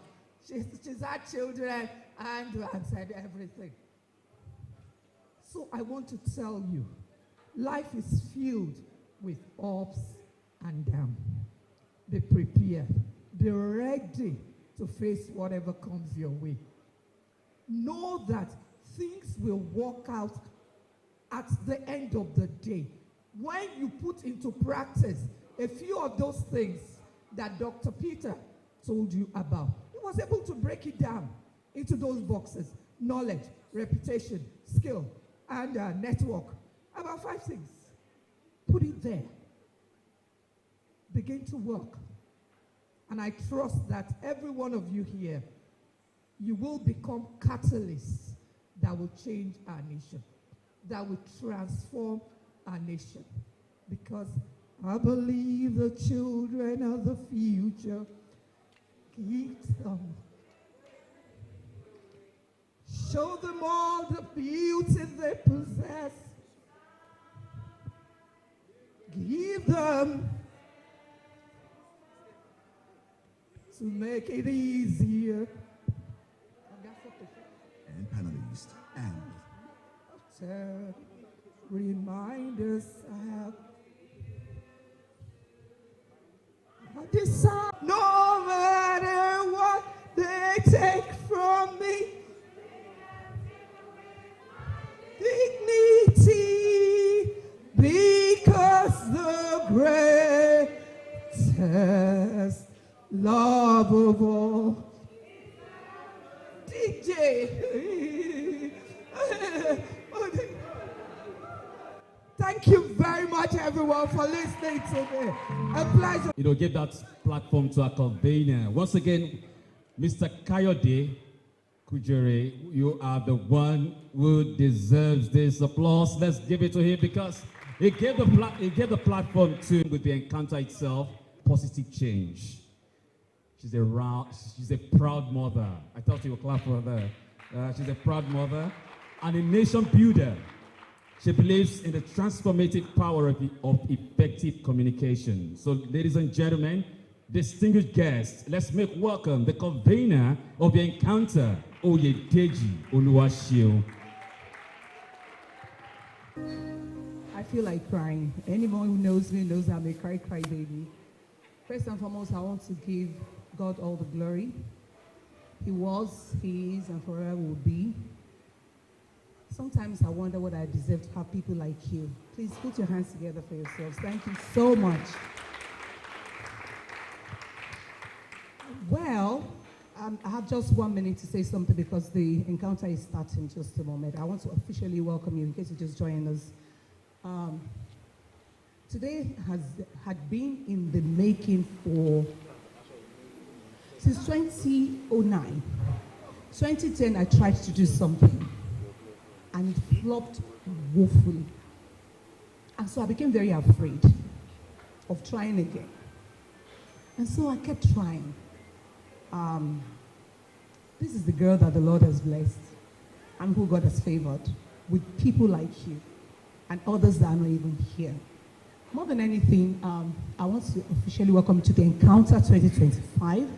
This year, we've chosen to pay attention to educational development in the country while ensuring that we deploy information communication technology, ICT. Now, we didn't even know there was going to be any jam glitch. What inspired this particular theme for this year, basically, was when I got the announcement from WAEC that WASC 2025 was going to be conducted based on computer. I said, CBT again.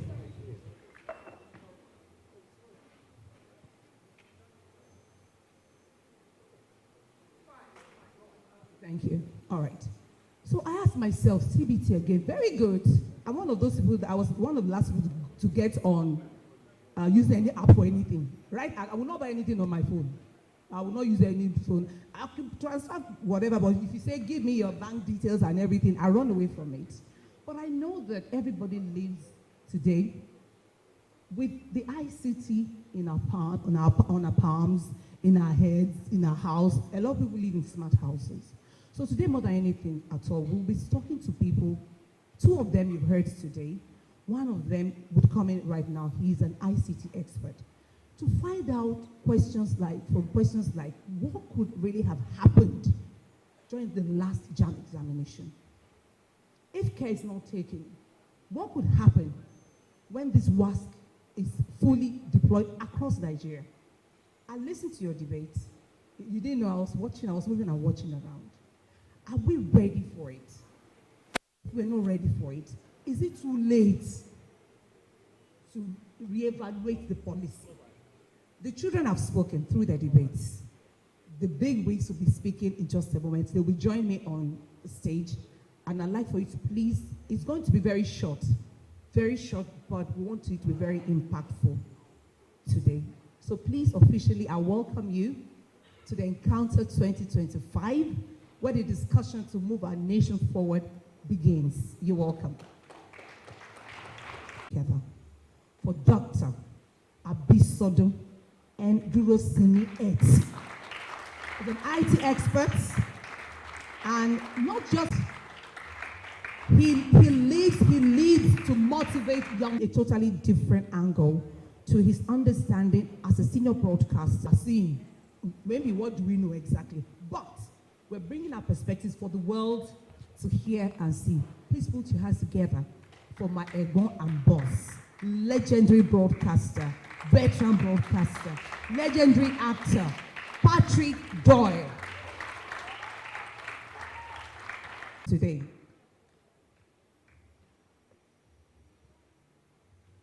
I'll find time I'm standing on all existing protocols because I'll still be giving votes of thanks at the end of it all, so let's do this. Young people, there's a reason for this. Our discussion would be just around 15, 20 minutes, but you have the opportunity to ask questions. There is absolutely no way you'll be able to ask questions if you do not do what? Can I get that? If you do not what? We want to hear from you, we want to learn from you. However, they know more than us in the areas of influence. So we want to listen to them, learn from them, and ask questions. All right? So if you want to ask questions, I think the MC will get maybe just 2 or 3 questions, then we'll be done here. And then you get your gift. I think a winner has emerged in the debate, so we get to see how that goes.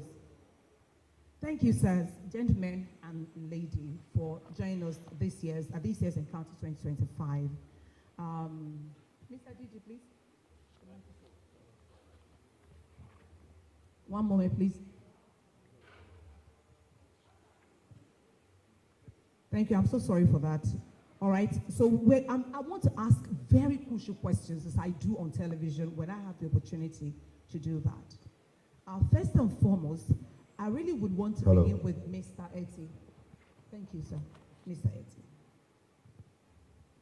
Because we heard a lot about education in the country today, and the things that are wrong and things that are not wrong. Sir, what's your view of the ICT sector, especially its impact on Nigeria's education? At the moment, I really can't see much impact because not much has been done. In terms of the infrastructure,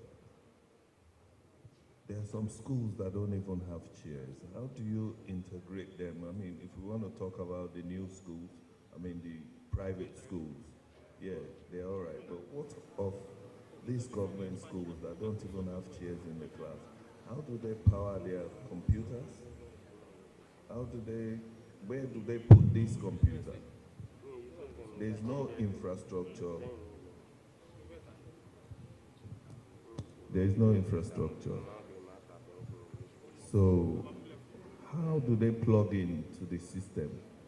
How do they get the data they're going to use? How do they charge their devices? How are all these things going to work for people that are out of Lagos? Even within Lagos, there are so many schools without chairs. So at this stage, I wouldn't say this ICT is overrated. It's definitely needed, but we are not ready. So more schools are not ready for this initiative at this stage. So and there's so many things that need to be addressed in terms of the policies. So many things have to be dealt with in where, I don't know how to put this, where students don't even have their own device. Someone that has never used a phone, that's never had a phone, how do they get to start using all these things when we don't even have electricity? So it's not a case of whether it's overrated, but it's a case of we are not ready. All right. Thank you so much. Please put your hands together for Dr. Eti. Please hand to Mrs. Ogunde.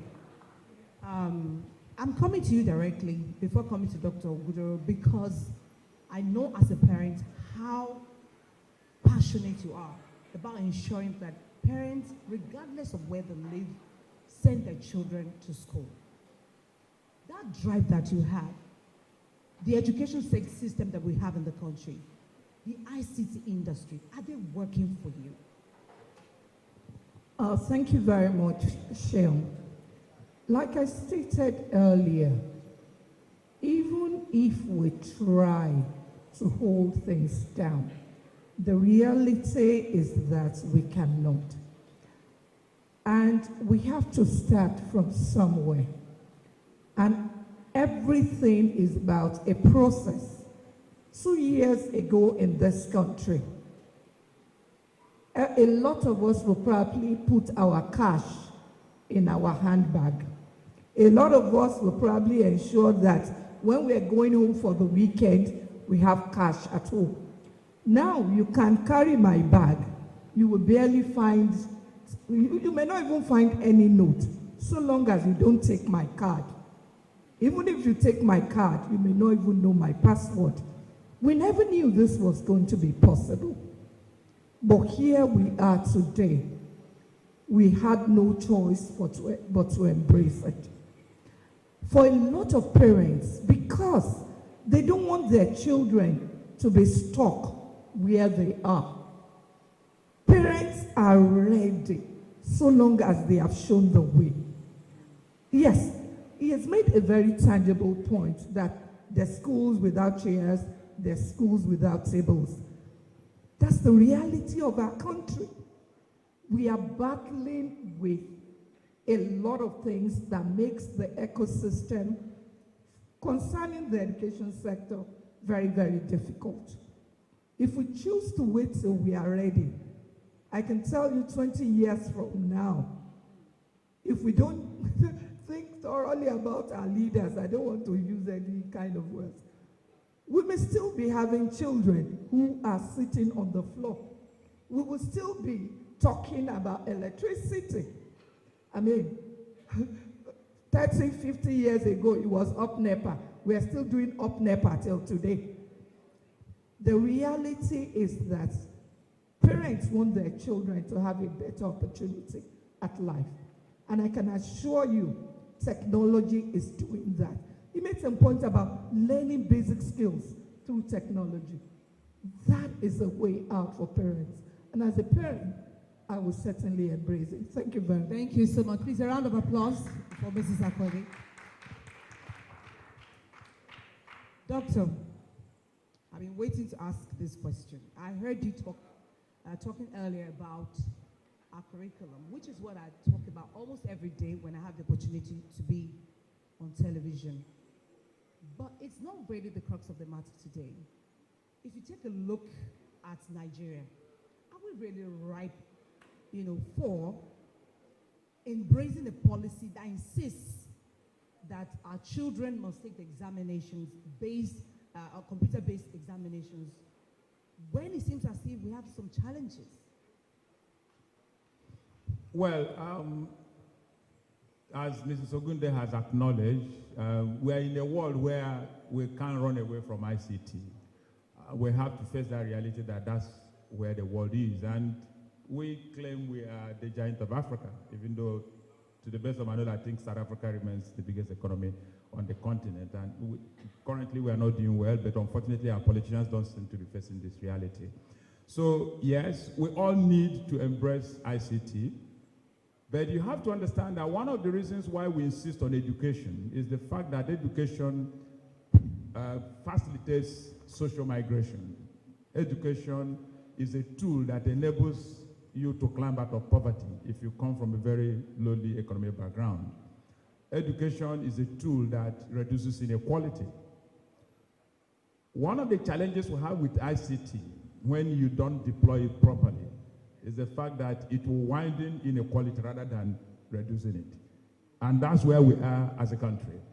If you look at our country very critically and you dissect the education system that we are currently running, it's a kind of 50-50 affair. About 50% of our children study in private schools, about 50% study in public schools. as the expert in ICT has acknowledged, the average Nigerian child is not studying in Banana Islands. It's not studying in Omole phase 1 or phase 2. It's not studying in Abuja. It's not studying in Port Harcourt. It's studying in far away, Akwa Ibom, River State, Ikote Bene, Borno, etc. That's where these young people are. They haven't got the devices. They haven't got smartphones. They haven't got laptops. Electricity is epileptic. In many communities, electricity has not even arrived at all, not to talk about the discos providing it on an uninterrupted basis. So we are not getting it right. This is about change. Change must be gradual.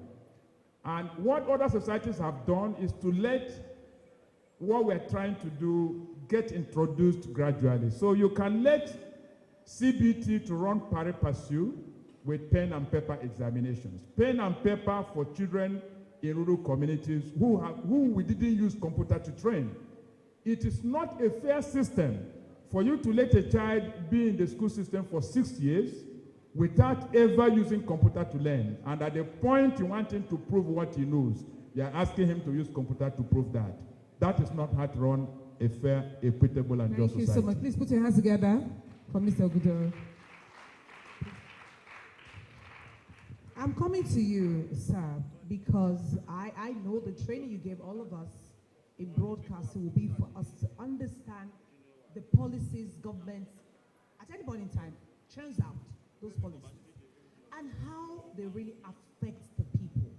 What's your view of this latest development, which especially WIC is putting out? I'm sure it will come into being if the federal government didn't approve of it, that we should have our children writing their WASC via CBT. Are you for it? Are you against it? And why? Okay, maybe I should update you. The Lagos State entrance exam into secondary schools in Lagos is also CBT, meaning children, pupils of primary school are expected to sit for the CBT to end. I know this for a fact because I just bought a form for a niece of mine, and we've had to pay 20,000 naira to a tutor to teach her in the next 2 months. The exam will take place in about a month from now. We've had to employ someone and get a laptop to teach this person to have private lessons on how to approach the CBT exam. So it has come here to stay. However, we run our governance is not based on equity across the board. We know that the coverage, the digital coverage, there's a digital divide, and the government is aware of the digital divide, yet you will do something as basic as entrance into secondary school and make it CBT. I think that we should have a dual system where until such a time as more people have migrated into being competent with digital devices, we should have this dual, the written exam type as well as the CBT. They should be going pari passu alongside one another.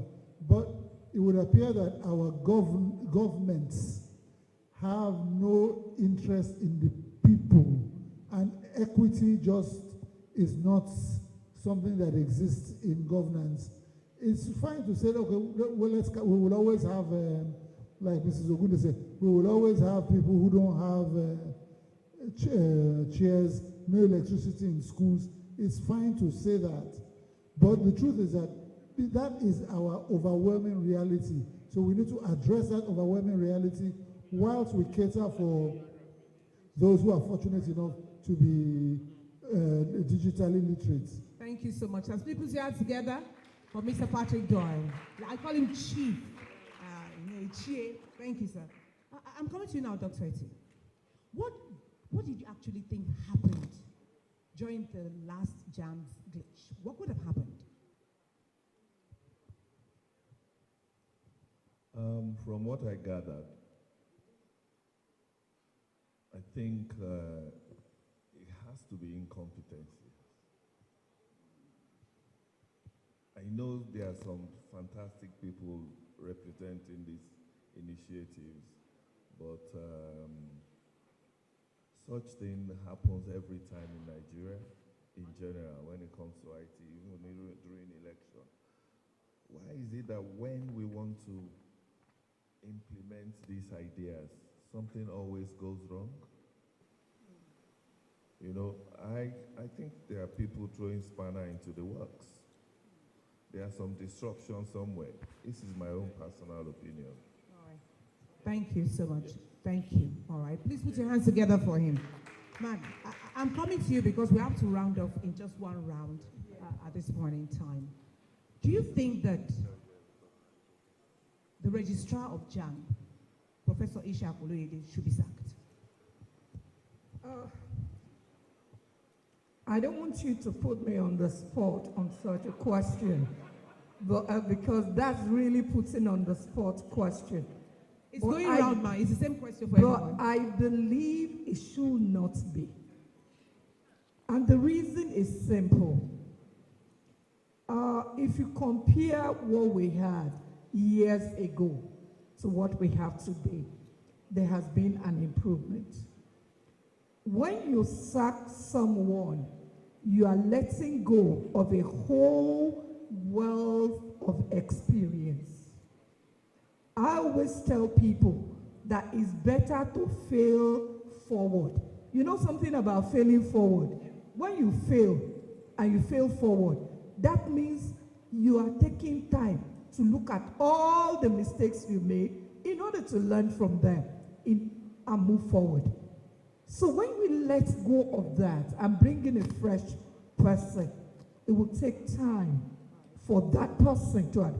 I don't think it should be. All right, he has done a good job so far, and I believe I have a lot of respect for him. Thank you so much, So man. I stand with Professor Ishaq on this. Okay, that's fine. All right, so the same question goes to you, because it's perhaps one of the biggest discussion now as to if Professor Oloyede should be let go of his job. Maybe he should just go. Yeah, I've been privileged to have received education in England and several other parts of the world, especially in the Scandinavian region. One of the reasons why I like the British system is the fact that people don't wait for you to ask them to go. If they are to pretend in a system that is not working, they throw in the towel, and they don't wait for it to fail woefully before they do so. And we need to, promote that kind of culture in Nigeria. And it's not only when you don't have the skills, or we shouldn't run a society where we give the impression that only one person can do the job. That's not true. I don't want to go into the details of discussing the individual who is in focus. And I hope he understands the issues involved himself. Professor Oloyede is a professor of Islamic studies. JAMB's responsibility focuses on test and measurement, and in a modern society, which they have to use ICT to deploy. He's not an expert in neither.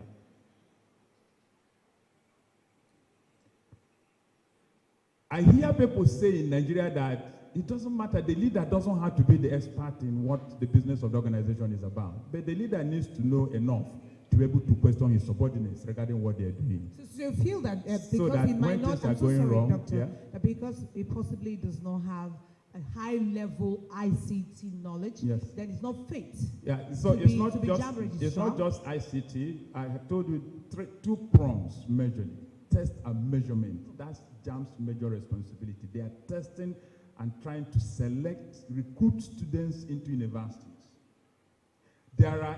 I'm an educationist, I have a PhD in it. There's a branch of education that is called test and measurement. We have professors of test and measurement in Nigeria.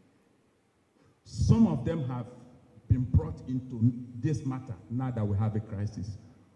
Why didn't the government think about those people running that system? Why is it that we only consult them and we don't allow them to run the system? There are ICT experts. So you should be at least an expert in one of the two, even if you can't do the two. And don't wait to be sacked. But I'm not necessarily pushing for anybody to sack him. But I think that we need to promote a culture where if you are superintending a system that is not working, you throw in the towel. Let other people try. All right, please put your hands together for Doctor. An addendum, but I'd like to just one thing that I want to add that, Dr. Peter, there is something if you are a skilled leader and manager, even if it is not your area of core competence. I mean, he's a professor. I don't know him. I've never met him. But it goes beyond test and measure. We've seen professors and those who are core in that in several parastatals making a mess of things. It is how you are able to bring the right people together and turn them into a team. That's what we should be talking about. And I know he's been actively engaging a lot of people in ICT. Some of the best brains. Yeah, so it's great to hear that. Now, it's not only education that I trained in. I'm a professional manager. I trained in it. I'm a fellow of the Charter Institute of Personal Management. I belong to NIM. I have a master's degree in business. See, when it comes to making things happen, the leader needs a minimum level of knowledge in the area the organization has a job to do, to be able to question the people who bring reports to you. That's very important. Let's stop excusing our leaders. If we continue, we will continue to run into problems. We need leaders who have a minimum level of technical know-how to be able to question the people who bring things to them. That's the point we're trying to make. So if we keep, waving it in a way and saying, other people can do it, and you need a leader who brings everybody together. Yeah, a leader can bring people together, but the leader needs to know when I'm telling him a lie. Thank you so much, Doctor. All right, so Mr. Doyle, it comes to you. Okay. Where I stand on this is there are things that we need to put at the back of our minds. It says, when what is not working, until what happened 2 weekends ago, JAMB was working. And it started working very well with the leadership of Professor Ishiak. It started working well. JAMB used to be in fact, one of the greatest looting in Nigeria with a professor, I can't remember, Professor Kila or somebody, in JAMB, back in the day. He was known for corruption and looting until this man came with his doctorate in Islamic studies. There's no doubt that he's a man of high integrity. So because he has improved JAMB quite a bit up till this glitch. And this glitch could have happened even with Professor Hawkins at the helm of affairs. So on that score, I'd like to say that we cannot throw away the baby and the bathwater on account of one glitch. But beyond that also, I would like to say that yes, it is good for a leader to give in the towel, but it's also what we also don't have in Nigeria is owning up of leadership. And Professor Ishiak owned up to the issue and did something to ameliorate the situation, which is also something that is commendable and we should applaud him for. All right, thank you so much. Thank you. Please put your hands together for my panelists today. We have to round off. I did say that we have just 6 more minutes to go. And as a broadcaster, we're trained to keep to time. We have 3 schools here, right? So, any students, any question? International, and I just want to ask, what is the way forward for JAMB? Thank you. The next question, please. Like the factor of cybersecurity in using CBT as exams. Thank you so much. So a parent. Joseph, convener of the Lagos Made Women Organization. As someone in the political space, are we considering an alternative to JAMB? Is JAMB not overused? Is there an alternative? Thank you. Thank you so much. Is it not possible to contemplate several other alternative routes to get into higher institutions and sanctioned by government? I know that there are certain programs, but they are not the regular programs that universities admit people directly. But can we also just create a platform, just as, back in the day, it used to be just WAEC, and then there was NECO. So you had, some kind of balance. Can we then contemplate something similar to JAMB that can run alongside JAMB and provide a platform for children? Thank you. Okay, please give it to my study friend, Dr. Peter Gudoro. I remember many years ago. Yeah. He signed my NIPR membership form over 50 years ago. Whereas I was stronger every day.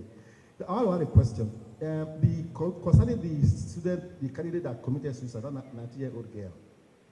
Yes, what happened was very, very pathetic. We lost a life. But the parents of that girl, don't they have questions to answer? At that age, you are contemplating suicide. How was she brought up? What the relationship between her and the parents? Because this also affected my daughter. Immediately she got her result. She was crying. We went to her room. We were with her for 2 hours. We would have assured her that, look, we are your parents. We support you all the way. Even if you fail this exam, it doesn't matter. Now you are collecting city for your WASP exam, which is most important. But if you pass JAMB and you fail this work, you won't go anywhere. We reassured her that she has her full support. So she cleaned her tears, ate her food, and was strong. The day she went to take the paper, we all followed her to the exam as a mark of solidarity. Please, let me close to our children. Thank you. Thank you, sir. Please, let's Thank you very much, Shehu, for this important topic. And it's good enough that we have students here listening. This is a kind of privilege that some of us didn't have in our own time. And I was saying it some days back when I went to mentor some students in one of the public secondary schools. There's nothing like career talk. They're just finishing their exams. They're just taking their final year WAEC exam.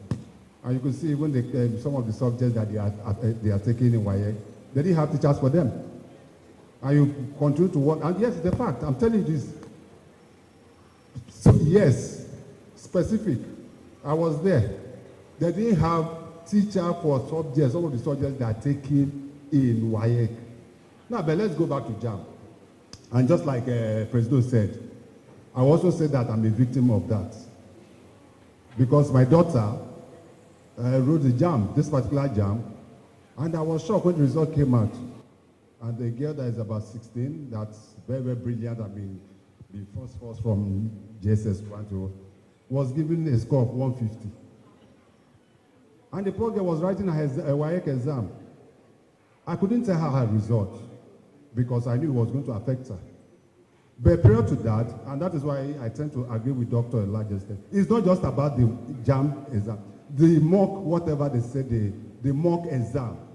There were glitches a week or two before that. They were asked to come for mock exam, and the system did not work. We were at the center from 8 a.m. to 4 p.m. in the evening. It didn't work, and they went back home. So that is also, somebody must, yes, he came out to apologize, to own up, and the rest of them. It's because here, we believe it's sort of just taking it. If in those other countries, they won't take that. You will resign. If Dr. Oloyede lives there, Professor Oloyede lives there, there are 1,001 other Nigerians that can do the job better. You know, want to give them the opportunity. Thank you. Professor, now please. I recall maybe 3 years ago or 4 years ago, we were on set together and we were discussing the standard of education. But this afternoon, I'm happy when you were talking of curriculum development.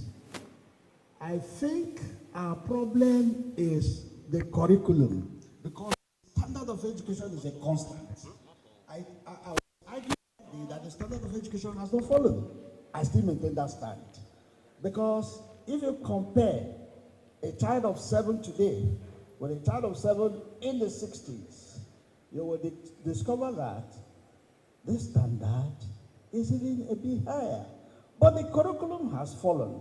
So it's people that, run this curriculum, the teachers that were going to, and Minister of Education, that were going to dote on to improve on the curriculum.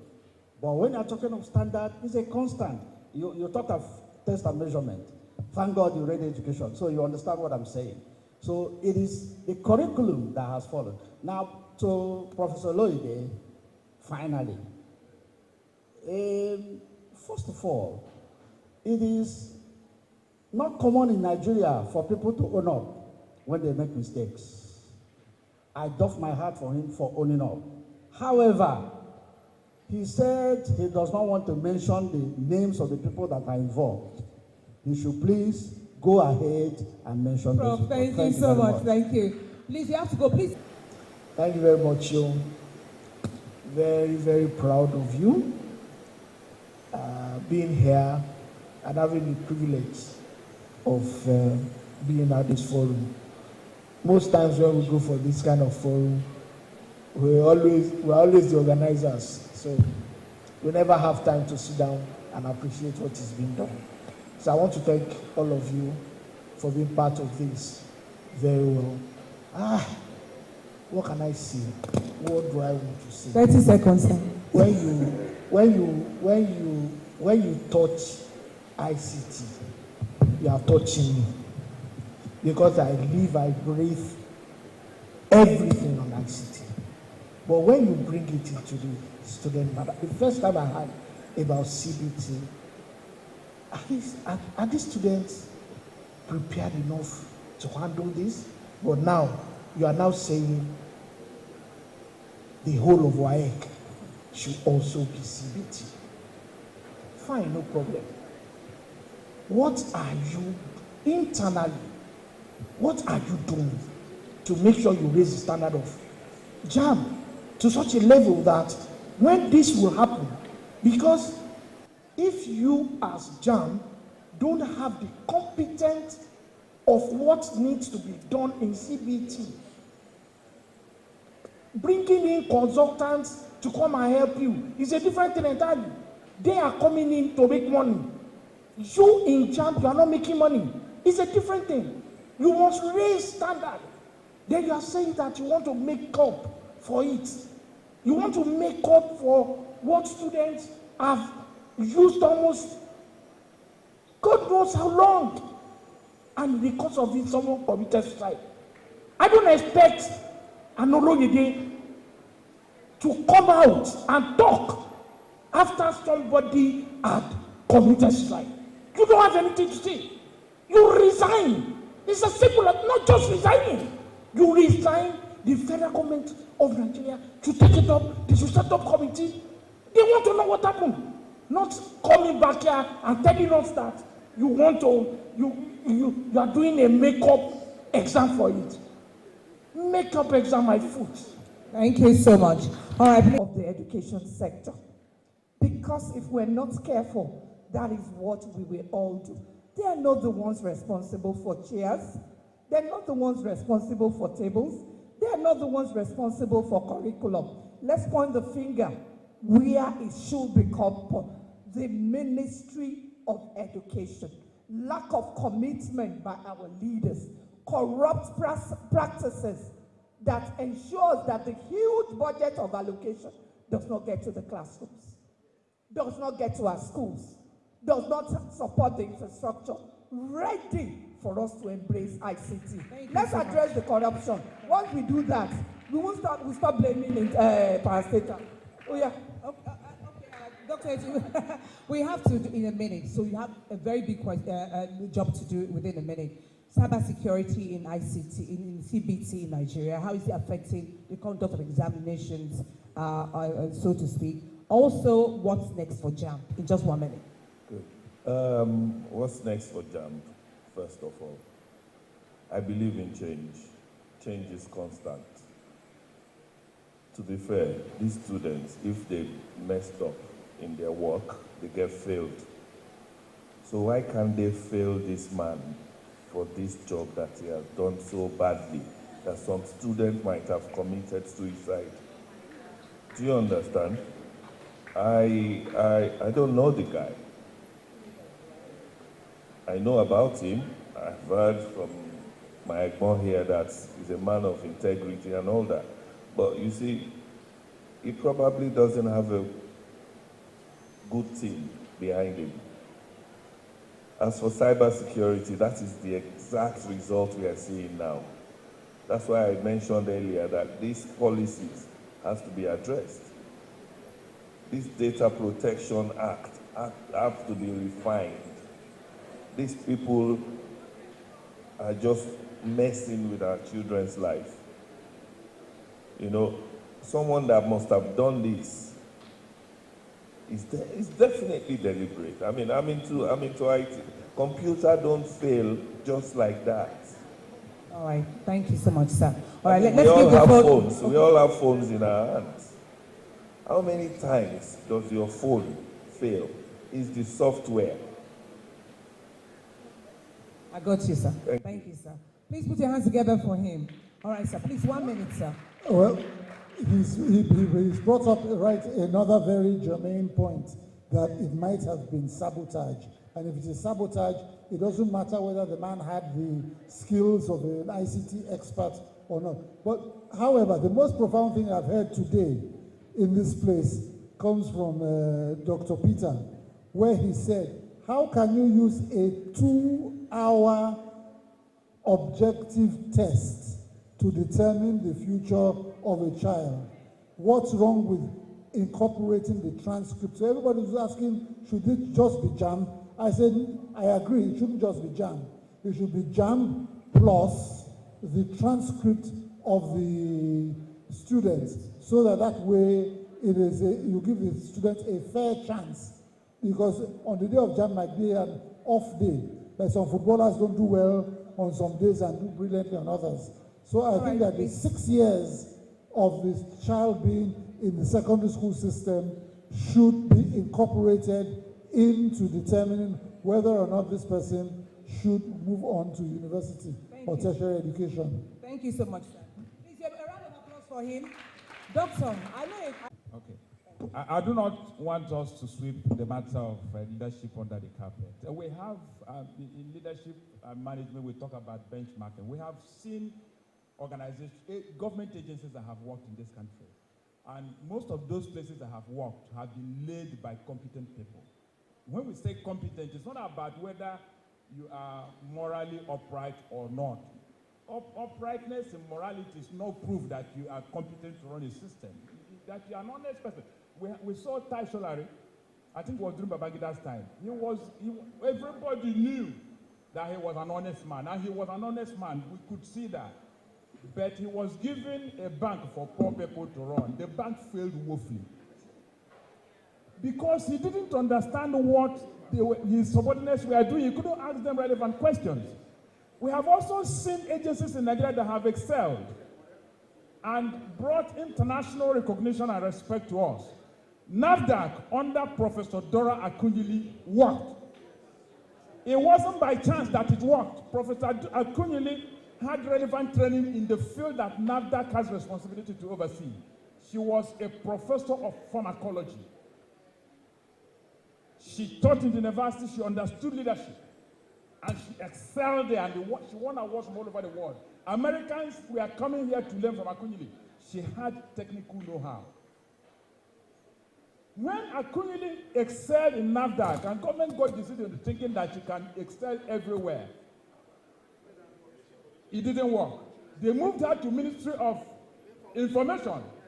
She didn't do well there because she lacked the technical know-how to do the job. She wasn't a trained communicator, she wasn't a trained broadcaster, she wasn't a trained radio person. She failed woefully. She wanted to re-engineer Nigeria's image, and she thought it was about gathering people to dance and taking them around the country.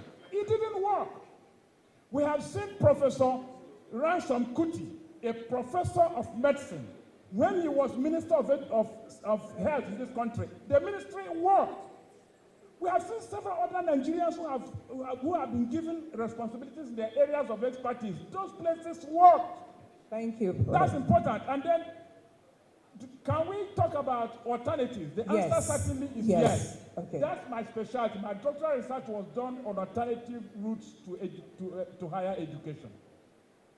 And we have, for example, National Open University.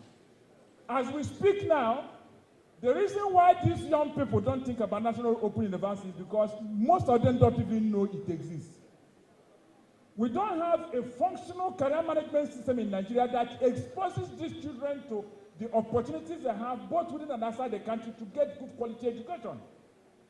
That's my field of expertise. I have a PhD in career management. No university in Nigeria teaches career management. I was able to study because I went abroad to study.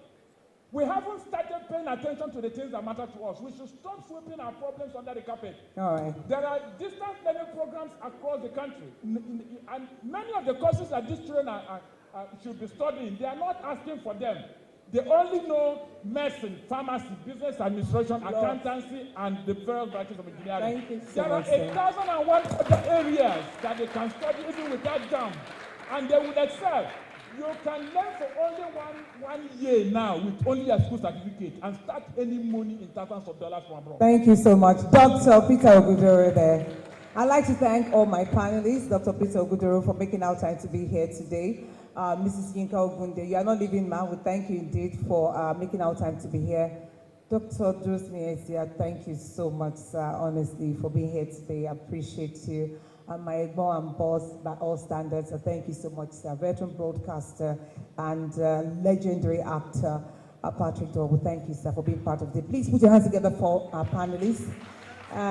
Well, a communique will be issued after this, but there are things I want for us to chronicle. One, Nigerians seem to be asking if indeed the policy of federal government should not be skewed towards looking at, entertaining cumulative testing, if there's anything like that. I'm just speaking as a broadcaster, not as an educationalist, whereby what you do in school will form part of your examination by whatever standards.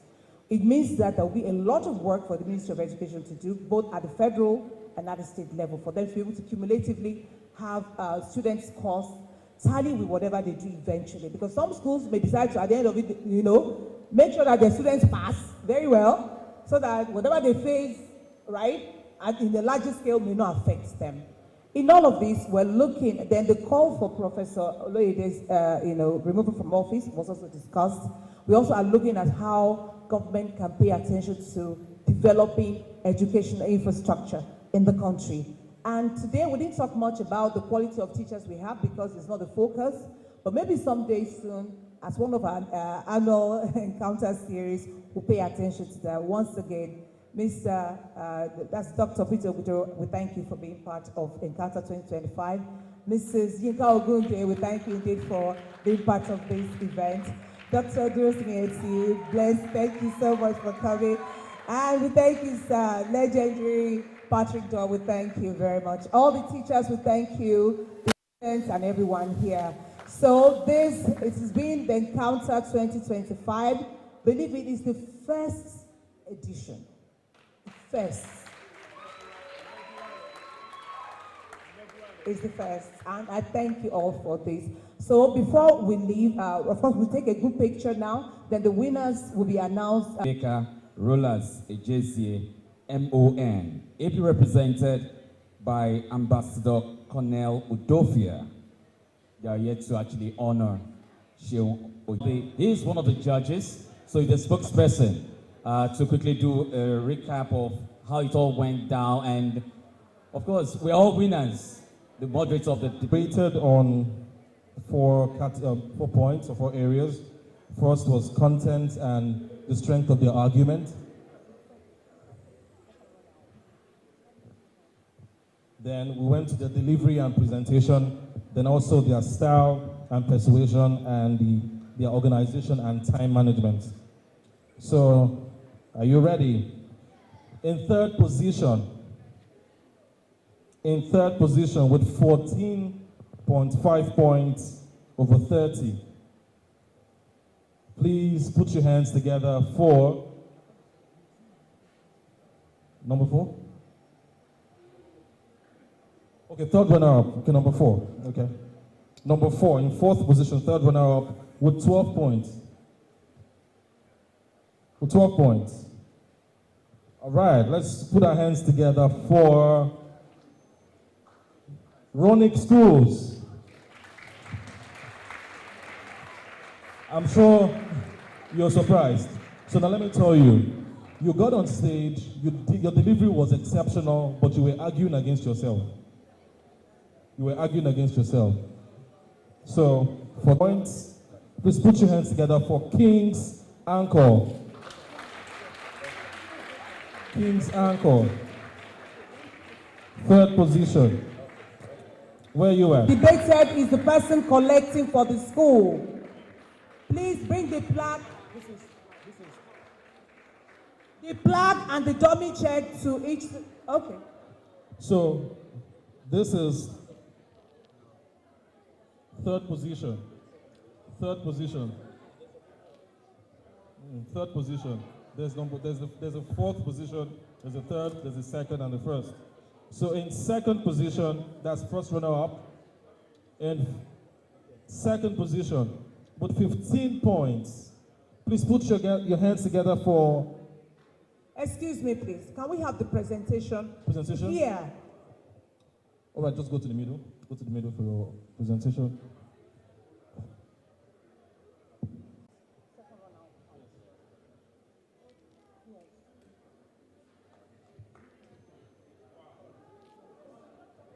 Please put your hands together for her. Put your hands together for her, come on.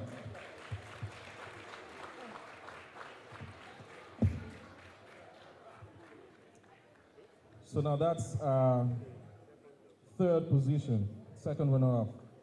Now the first runner-up with 15 points. First runner-up with 15 points is I Claim. And that makes the first position, Honeyland Schools, with 24 points out of 30.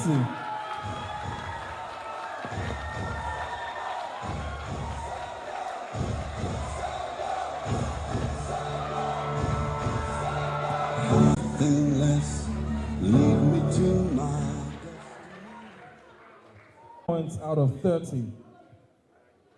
And that puts the champion today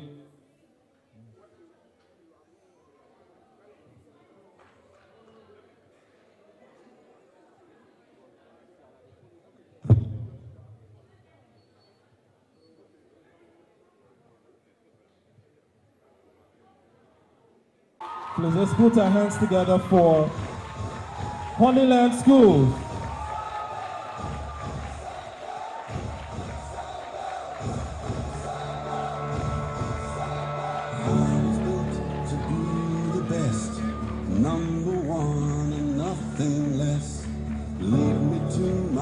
Destiny, I have waited patiently.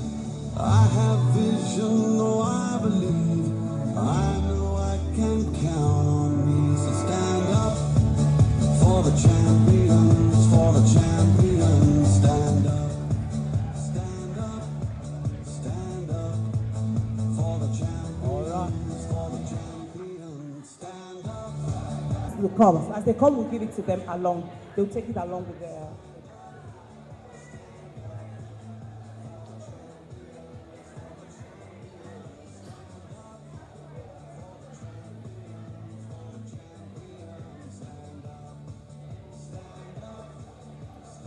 All right, that's my chief executive. Can we have the plaques for all the students, participation plaques for all the students?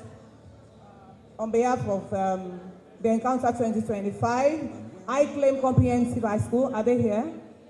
All right, so you come in just a moment. This one, okay. All right, King's Anchor College. All right. And Ronnie Comprehensive. All right, this one. We can give this one later. You have, okay, please give to Ronnie. Please come. Come with us, Ronnie, for the photo. Give it to her. Where is I Claim, please? I Claim, come. It does not matter.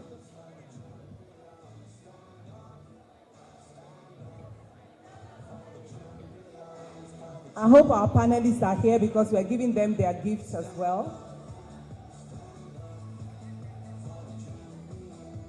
you all so much for doing so amazing today. So I'm a lawyer in training, and this was how I started. I started with debates and being a head girl in my school and representing my school. So every experience, even just watching others, that would in some way inspire you to what you want to do. So I'm very, very happy to see every single school, every dignitary, all protocols duly observed.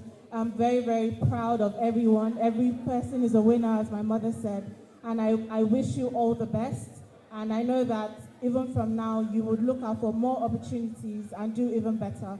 So thank you all for coming. And thank you, my mom. I'm so proud of you.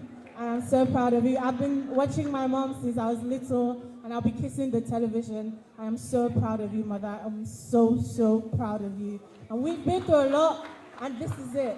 This is it. And from here, it goes from glory to glory to glory in Jesus' name. Thank you all so much for coming. God bless you. And yes, let me hug my mom. Thank you so much. God bless you, everyone. All right, well said. All right, this is just the first part of, it's the golden age today. Thank you, everyone. God bless you.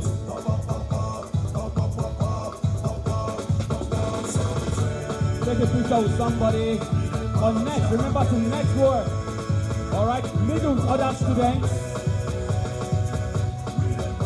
Interact. Make you pop champagne. Make you pop champagne. I say, hold the baby when I did pop champagne. Hold the baby when I did pop champagne. God, every time when I enter the club, I did pop champagne. They are playing. Keep playing, oh, they go insane, oh. Make them forget this song. Pop something. Say if you got it and you know it, make you pop something. Pop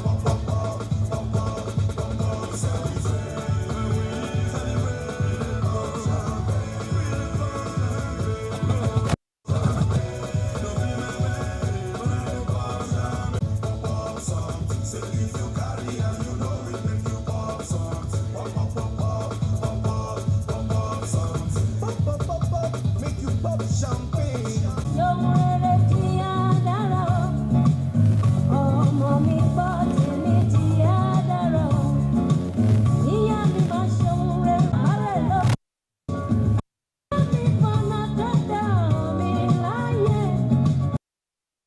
I know you want to network and all. You want to decorate this.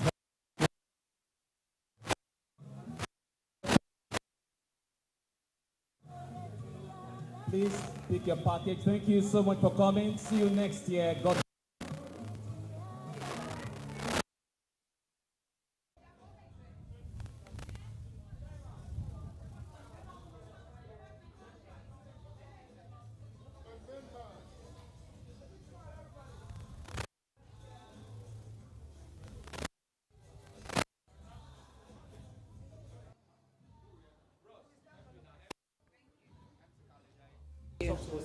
We want to thank God for everything. Honestly, there's nothing better than looking at how education can take Nigeria to its desired destination. Everybody will tell you that any nation that does not pay attention to its education is doomed from the beginning. And the essence of this is to deepen conversation around ICT development and educational development, to marry both together so that our children will get quality education based on what obtains globally, which is ICT, so that it can compete with other peers across the world. So I think it's been a good success. Everybody came, and you came, Biscon. Thank you so much, Uncle Bisolatilo. You've nurtured me from when I was a baby till now. I want to thank you so much, sir, for what you do for all of us, all of your children that are growing to this level. So we thank you so much, sir. Okay, let me say that Encounter series will touch on every part of Nigeria's, existence, ranging from education to security to economy to everything that you can think of, even MSMEs and all of that. So the first one just happens to come in a time where our education sector needs attention. So next year, who knows what will be in the front burner, and that's what we bring to the table. So we can't tell what will be next year. Maybe when the board seats, but then we have a communique that will be issued after now. We chronicled this already in the hall. That will be, syndicated across media organizations and then presented to governments. Governments, I mean, at federal and state levels, because every state has peculiarities with the education sector. What obtains in Lagos is not what obtains in Ogun State or Anambra or, Akwa Ibom or Kaduna. So we are also paying attention to education across the federation. But more than anything, I feel that we're just getting towards the right direction to make things work, yes. Thank you so much. Yeah.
Father, in the mighty name of Jesus, everlasting King of glory, you are the Alpha and Omega. We bless you for every soul that is here this evening to rejoice with us, to celebrate your goodness in the life of your daughter, Shehu Oyedeji. Hitherto you have been her succor, her supporter, her strength, her encourager, and the reason why we are gathered here this evening. Receive our glory in the mighty name of Jesus. Everyone that have come, Lord, I pray, the occasion of celebration and thanksgiving shall not cease upon your life and in your home in the mighty name of Jesus. As many as are here, really enjoy. We got let the living shout hallelujah. You are not doing it for me. There is no way you'll be annoyed with her. Even when she has hurt you, by the time she gets there, she has a way of blackmailing you. Oh, you have me not to know, me. And she will just start with prayer. Before you know it, it will melt your heart. And you have no other option to just let it go.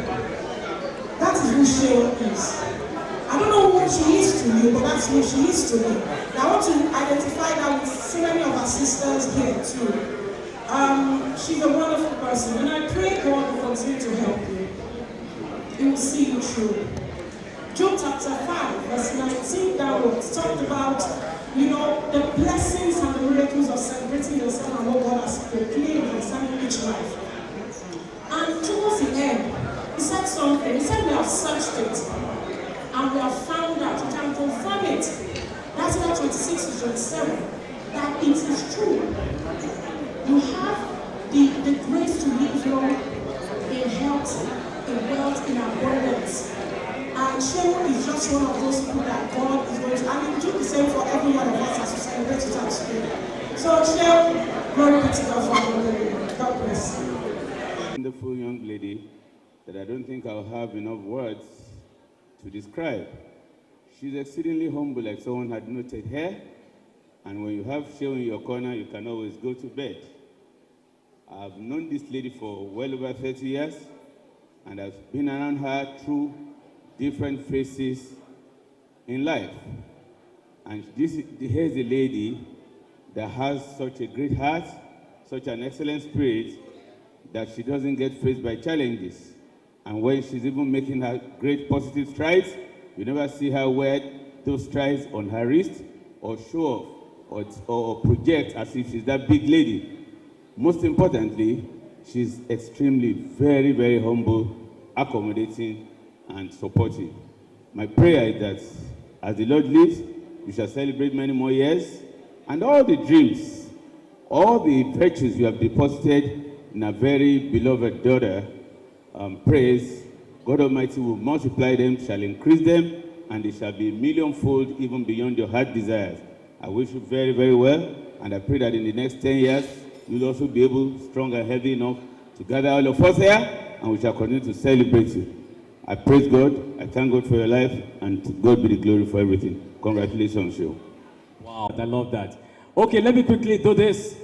You see, names are, babies are born, some babies are born based on the environment they are found. For instance, the baby is born inside a car. You just say that baby is Caroline, just call the baby Caroline. If the baby is born on the floor, you just say Florence. If the baby is born in the evening, you just call that baby Evelyn, right?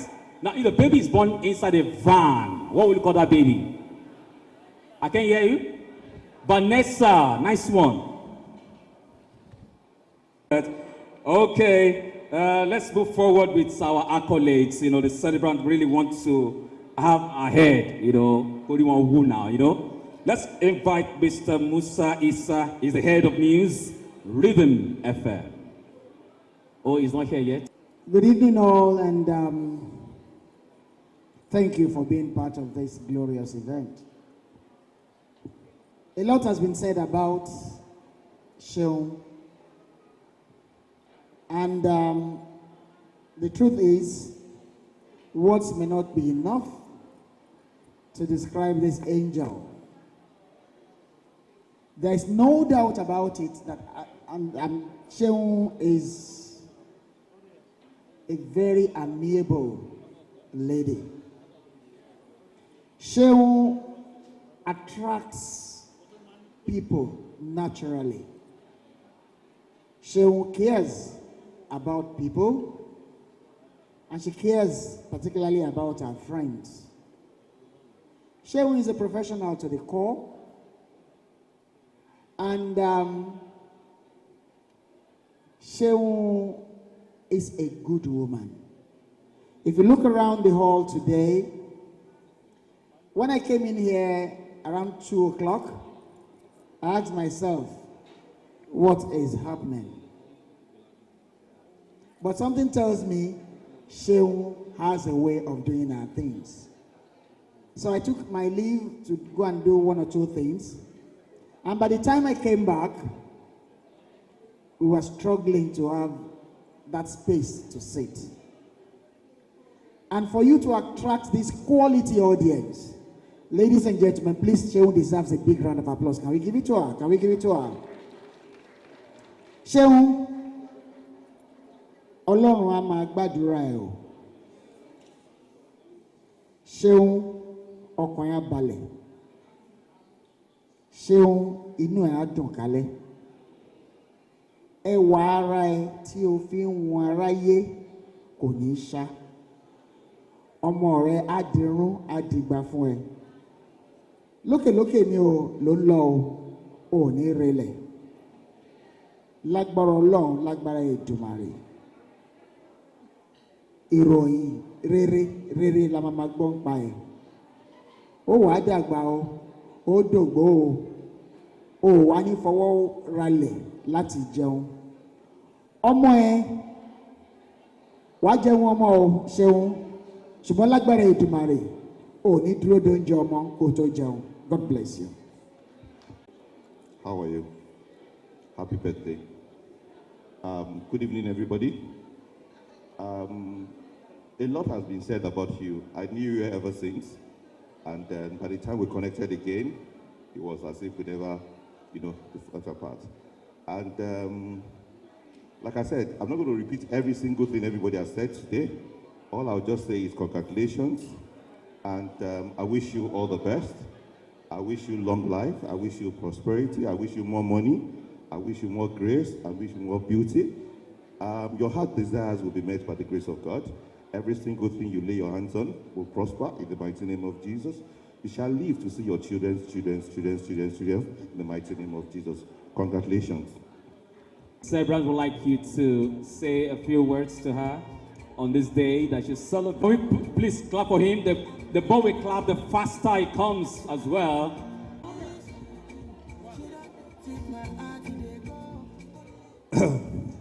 Sorry, I'm actually a very shy person. So, to Lagos to open Star FM. And one thing I know about Sheung is that you can't plan a coup where she is. She will know.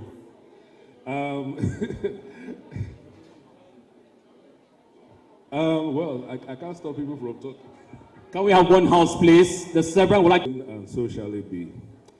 Like I said, I was coming to Lagos to start Star FM, and I was talking to my guys already that, okay, this is how we are going to do it, this is how we are going to do it. All of a sudden, Sheung just came to me one day and said, I know you are planning something. If you don't put me in your plan, I will scatter that plan. I was like, there's nothing, we're not planning anything, because I was very careful who I invited It was very top secret at that time. And she was like, I said I will scatter that plan. If I don't go with you to Lagos or wherever you are going, there will be problems. And we went to Lagos together. And she has done beautifully well since then. I am sincerely proud of you. And from the bottom of my heart, I appreciate you. And that essence that makes you Shehu, I hope and pray that you never lose it. That love that you show to others, I pray that it comes back to you 1,000-fold. And in everything that you do from this golden age forward, it will be golden and it will be special. And the universe will align with you in everything you do and make your dreams come true. Thank you very much. I wasn't expecting this because I wanted to just remain silent here. But since I'm here, actually the testimony of the testament from the speakers had actually stated, confirm what Shehu is. Shehu is a wonderful woman. We met when I was police spokesman in Lagos.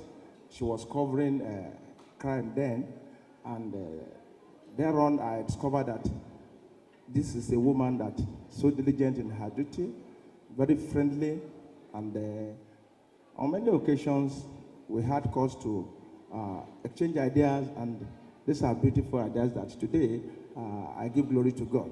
So I won't say much than to say that Shehu, happy birthday, and I appreciate everyone that are here to grace this occasion. It shows that Shehu is good to all of us. Thank you all. Thank you so much. Olopani, number one. Here.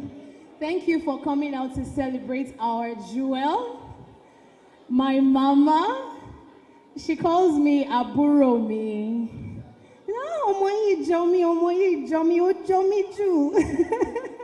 And it's always sweet when I hear her say that. It's such an honor for you to even call me Aburomi, because Madam Shehu represents excellence. She stands for excellence in everything that she does. She's very professional.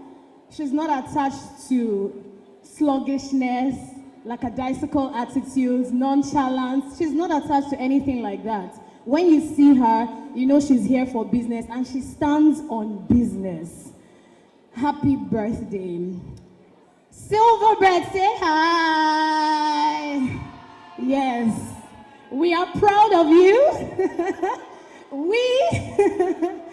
The staff of Silverbird Group are proud of you. We love you. We appreciate you. We are proud of your beauty. May you continue to grow in beauty, more money, more wisdom. You know, more beauty. I'm not tired of that beauty. You grow and it blossom. I love you so much from the bottom of my heart, and I'm so proud of you. God bless you. Happy birthday, Silverbird, happy birthday. Anything missing loud? Happy birthday, Mama Shehu. Happy birthday to you. We love you. Wow. A sister of mine. I'm here to celebrate a colleague. I'm here to celebrate my Aburo. I'm here to celebrate a very hardworking, talented, creative broadcaster. Ladies and gentlemen, Shehu is the most humble female broadcaster I've ever met. She has always been supportive since inception. And as you add another year today, my prayer goes thus: forward ever, backward never. The road to success is very rough, but it can never be rough for you, in Jesus' name. Happy birthday. God bless you. Wow, well said. Thank you, Alario Paprika. Praise Davis, please step forward. We don't chop. Give me energy. Give me letter E. Make it louder now. Give me that powerful letter S. Then you can make it more louder. You can make it louder. The unbreakable letter U. And now, the graceful letter S. And what have we just spelled? Jesus.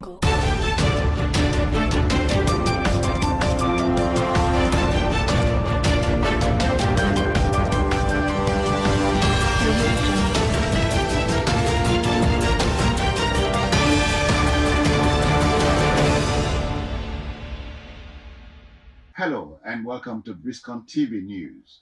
I am Jones Hussein. First, the headline stories. Department of State Services, DSS, plans schools, religious centers to tame terrorism. Northern Muslim group urges Tinubu to pick Christian vice president. In business, Asian markets mixed as Trump delays EU tariffs. In foreign news, Macron calls for world order based on law in Vietnam. In sports, good days are coming. Amorim assures Man United fans. And now the news in detail. The crisis within the People's Democratic Party, PDP, is escalating as factions loyal to Oyo State Governor Seyi Makinde and former Rivers Governor Nyesom Wike clash over control of the party. Wike has publicly withdrawn from reconciliation efforts, accusing Makinde and Enugu Governor Peter Amba of undermining unity within the party.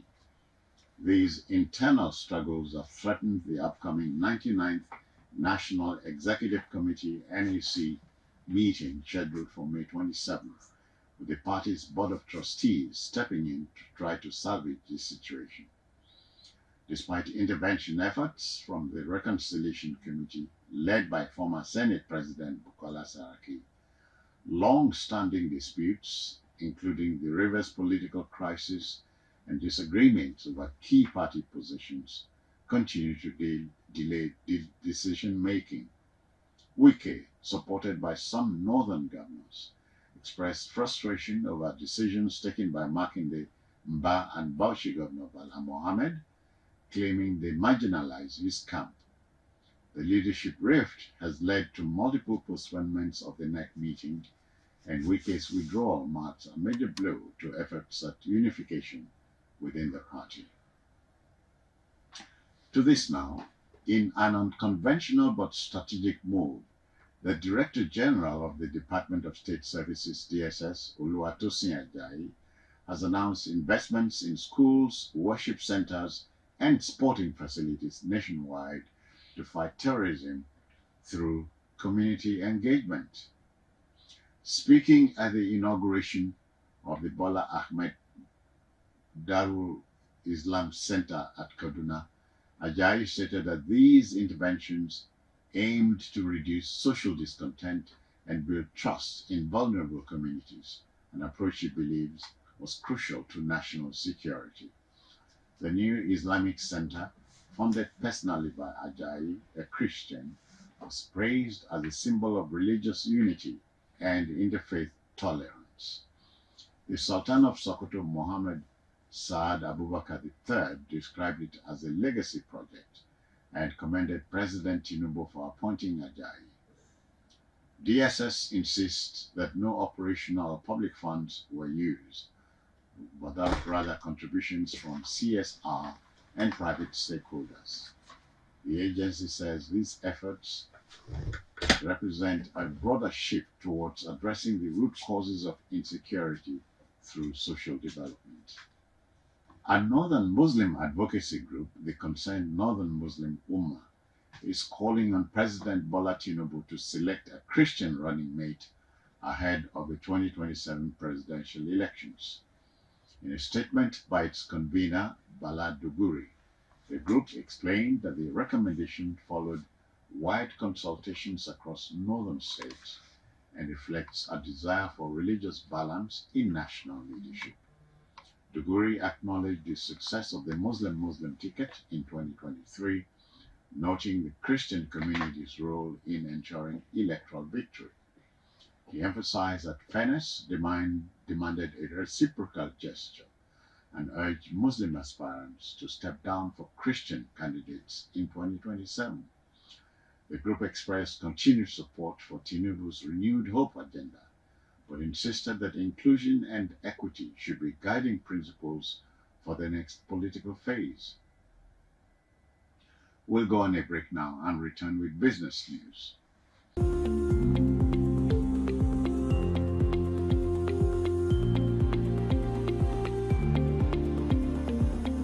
Welcome back. In business, let's tell you that Asian markets started the week on a mixed note after President Donald Trump of the US reintroduced uncertainty by threatening the European Union with a slew of tariffs, only to delay their implementation hours later. After a warning of 50% tariffs on EU products from June 1st and a 25% tariff on foreign-made smartphones, Trump extended the deadline to July 9 following a phone call with EU Commission President Ursula von der Leyen. The tariff back and forth rattled Wall Street and European markets on Friday, though Tokyo, Shanghai, and Seoul recovered slightly on Monday.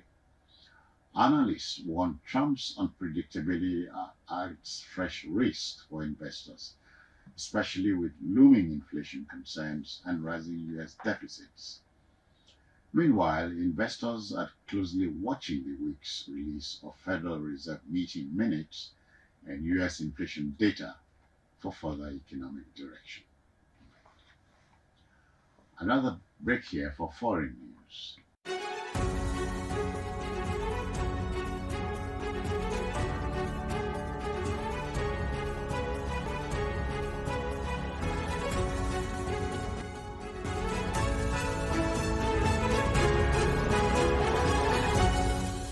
Welcome back. In foreign news, we can tell you that French President Emmanuel Macron has urged for the preservation of a global order based on law during a state visit to Vietnam, warning against power-driven intimidation amid growing U.S.-China tensions. Speaking alongside Vietnamese President Luong Chuan in Hanoi, Macron positioned France as a strategic alternative partner, highlighting shared values and mutual respect for international law. The visit marked the signing of major agreements, including cooperation in nuclear energy and an $8 billion aircraft order by Vietjet from Airbus. Macron, who also met with top Vietnamese leaders and visited cultural sites, avoided public criticism of Vietnam's human rights record. Rights groups had urged him to raise concerns about political repression in the one-party state, but Macron reaffirmed his preference for discreet diplomacy in fostering international cooperation. We'll take a break here for sports news.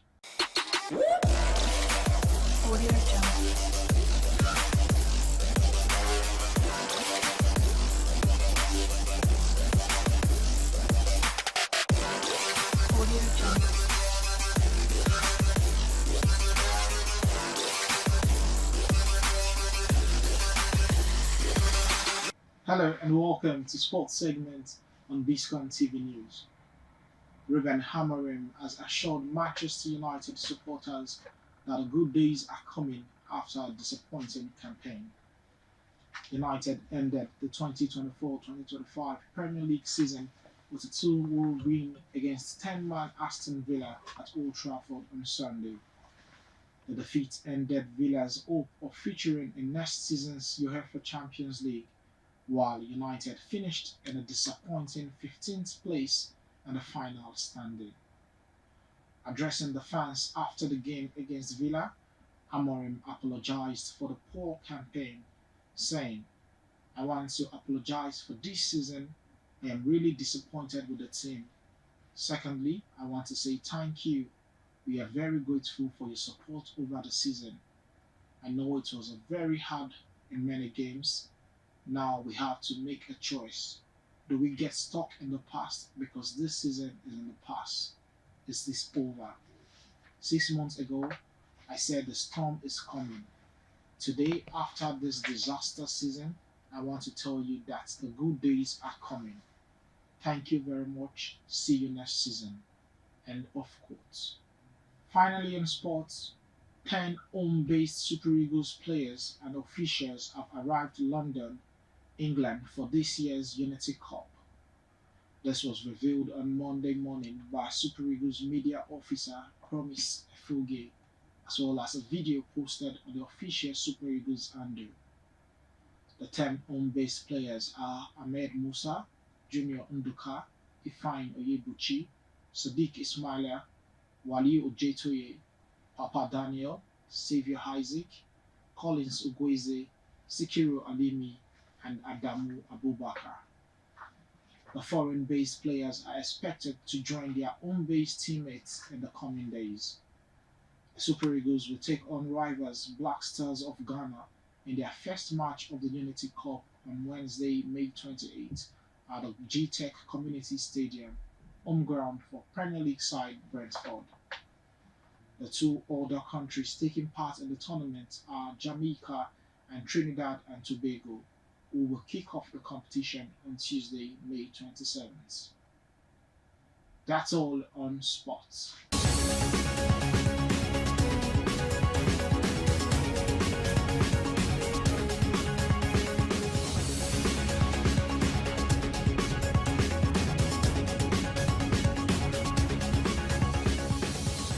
Another break for entertainment news. Welcome back. In entertainment, we can tell you that Nollywood star Chioma Apota is celebrating a major digital milestone after receiving YouTube's Silver Creator Award for surpassing 100,000 subscribers. The achievement follows a recent win as Best Lead Actress at the 2025 Africa Magic Viewers' Choice Awards (AMVCAs), cementing her status as one of Nigeria's top entertainers. Taking to Instagram, Chioma expressed gratitude to her fans for their support and promised to keep delivering high-quality content. She recalled the excitement of reaching just 1,000 subscribers a few months ago, calling the current growth unbelievable. She encouraged her viewers to stay tuned for even more milestones as our online platform continues to expand. Well, that's the news on Biscon TV News for now. Compiled and produced by Febo Ajabe. I am Jones Hussein. Many thanks for watching.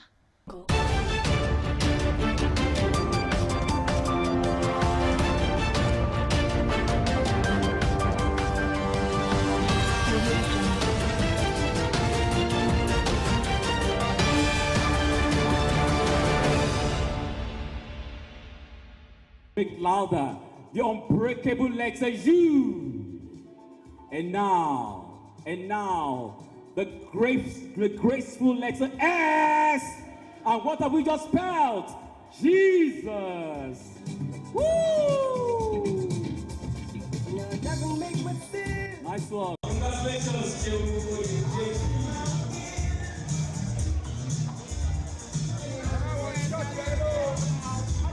all right, we're going to have photo sessions right now.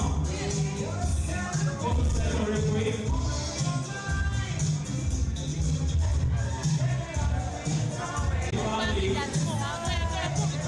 Family, play some for DJ and 70. That's cool, song by song. Let's make sure that we start with the celebrants. After the photo section, we have the dance. All right, let's go love, good love.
Wait. Like Biscon. All the commands that you are waiting for a chairman. The chairman of COSOM and the patron of CMC is in the building. Chief Tony Okoroji in the building. And of course, he's not actually alone. He's actually with the senior special advisor to the governor of Osun State, Nollywood star actress, Dr. Honorable Laide Bakari. And of course, too, on the COSOM chairman entourage, we have a very Nollywood star actress in the building. Come on, let us see you. When I see her, also in the house, let us introduce the COSOM general manager, Eunice, the Venice Bogu in the building. We have my man.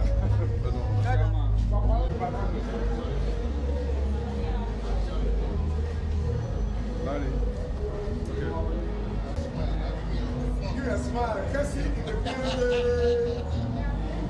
Anyway, distinguished ladies and gentlemen, today is Tom, a man that has been fighting for the rights of the artists in Nigeria, and of course, he has been doing so well.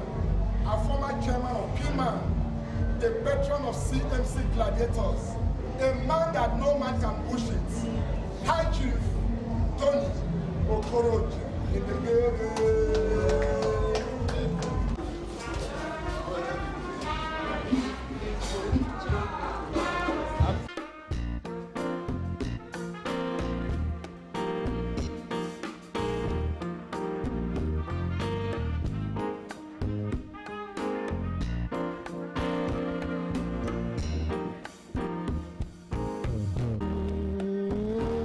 As we give him that standing ovation, as he takes his seat, ladies and gentlemen, I'm talking about the chairman of COSOM. I'm talking about Chief Tony Okoroji. Please put your hands together, keep clapping as he comes. It's not easy to be a legend. Keep clapping as he comes with his entourage. As you can see, a young man, a youthful man. Down the bay with a nice gay, and the sun shines daily on the mountain top. I took a trip on a sailing ship, and when I reached Jamaica, I made a song, but I'm sad to say I'm on my way. We'll be back for many a days. My heart is down, my head is turning around. I have to leave the little girl in the down. Down the marketplace, you can see all the guys running through all around the street. I can breathe, my heart is in, so happy. There's a guy in Mexico, but I'm sad to say I'm on my way. We'll be back, get me a days. My heart is down, my head is turning around. I have to leave a little girl in case it's done, but I'm sad to say I'm on my way. We'll be back for many a days. My heart is down, my head is turning around. I have to leave a little girl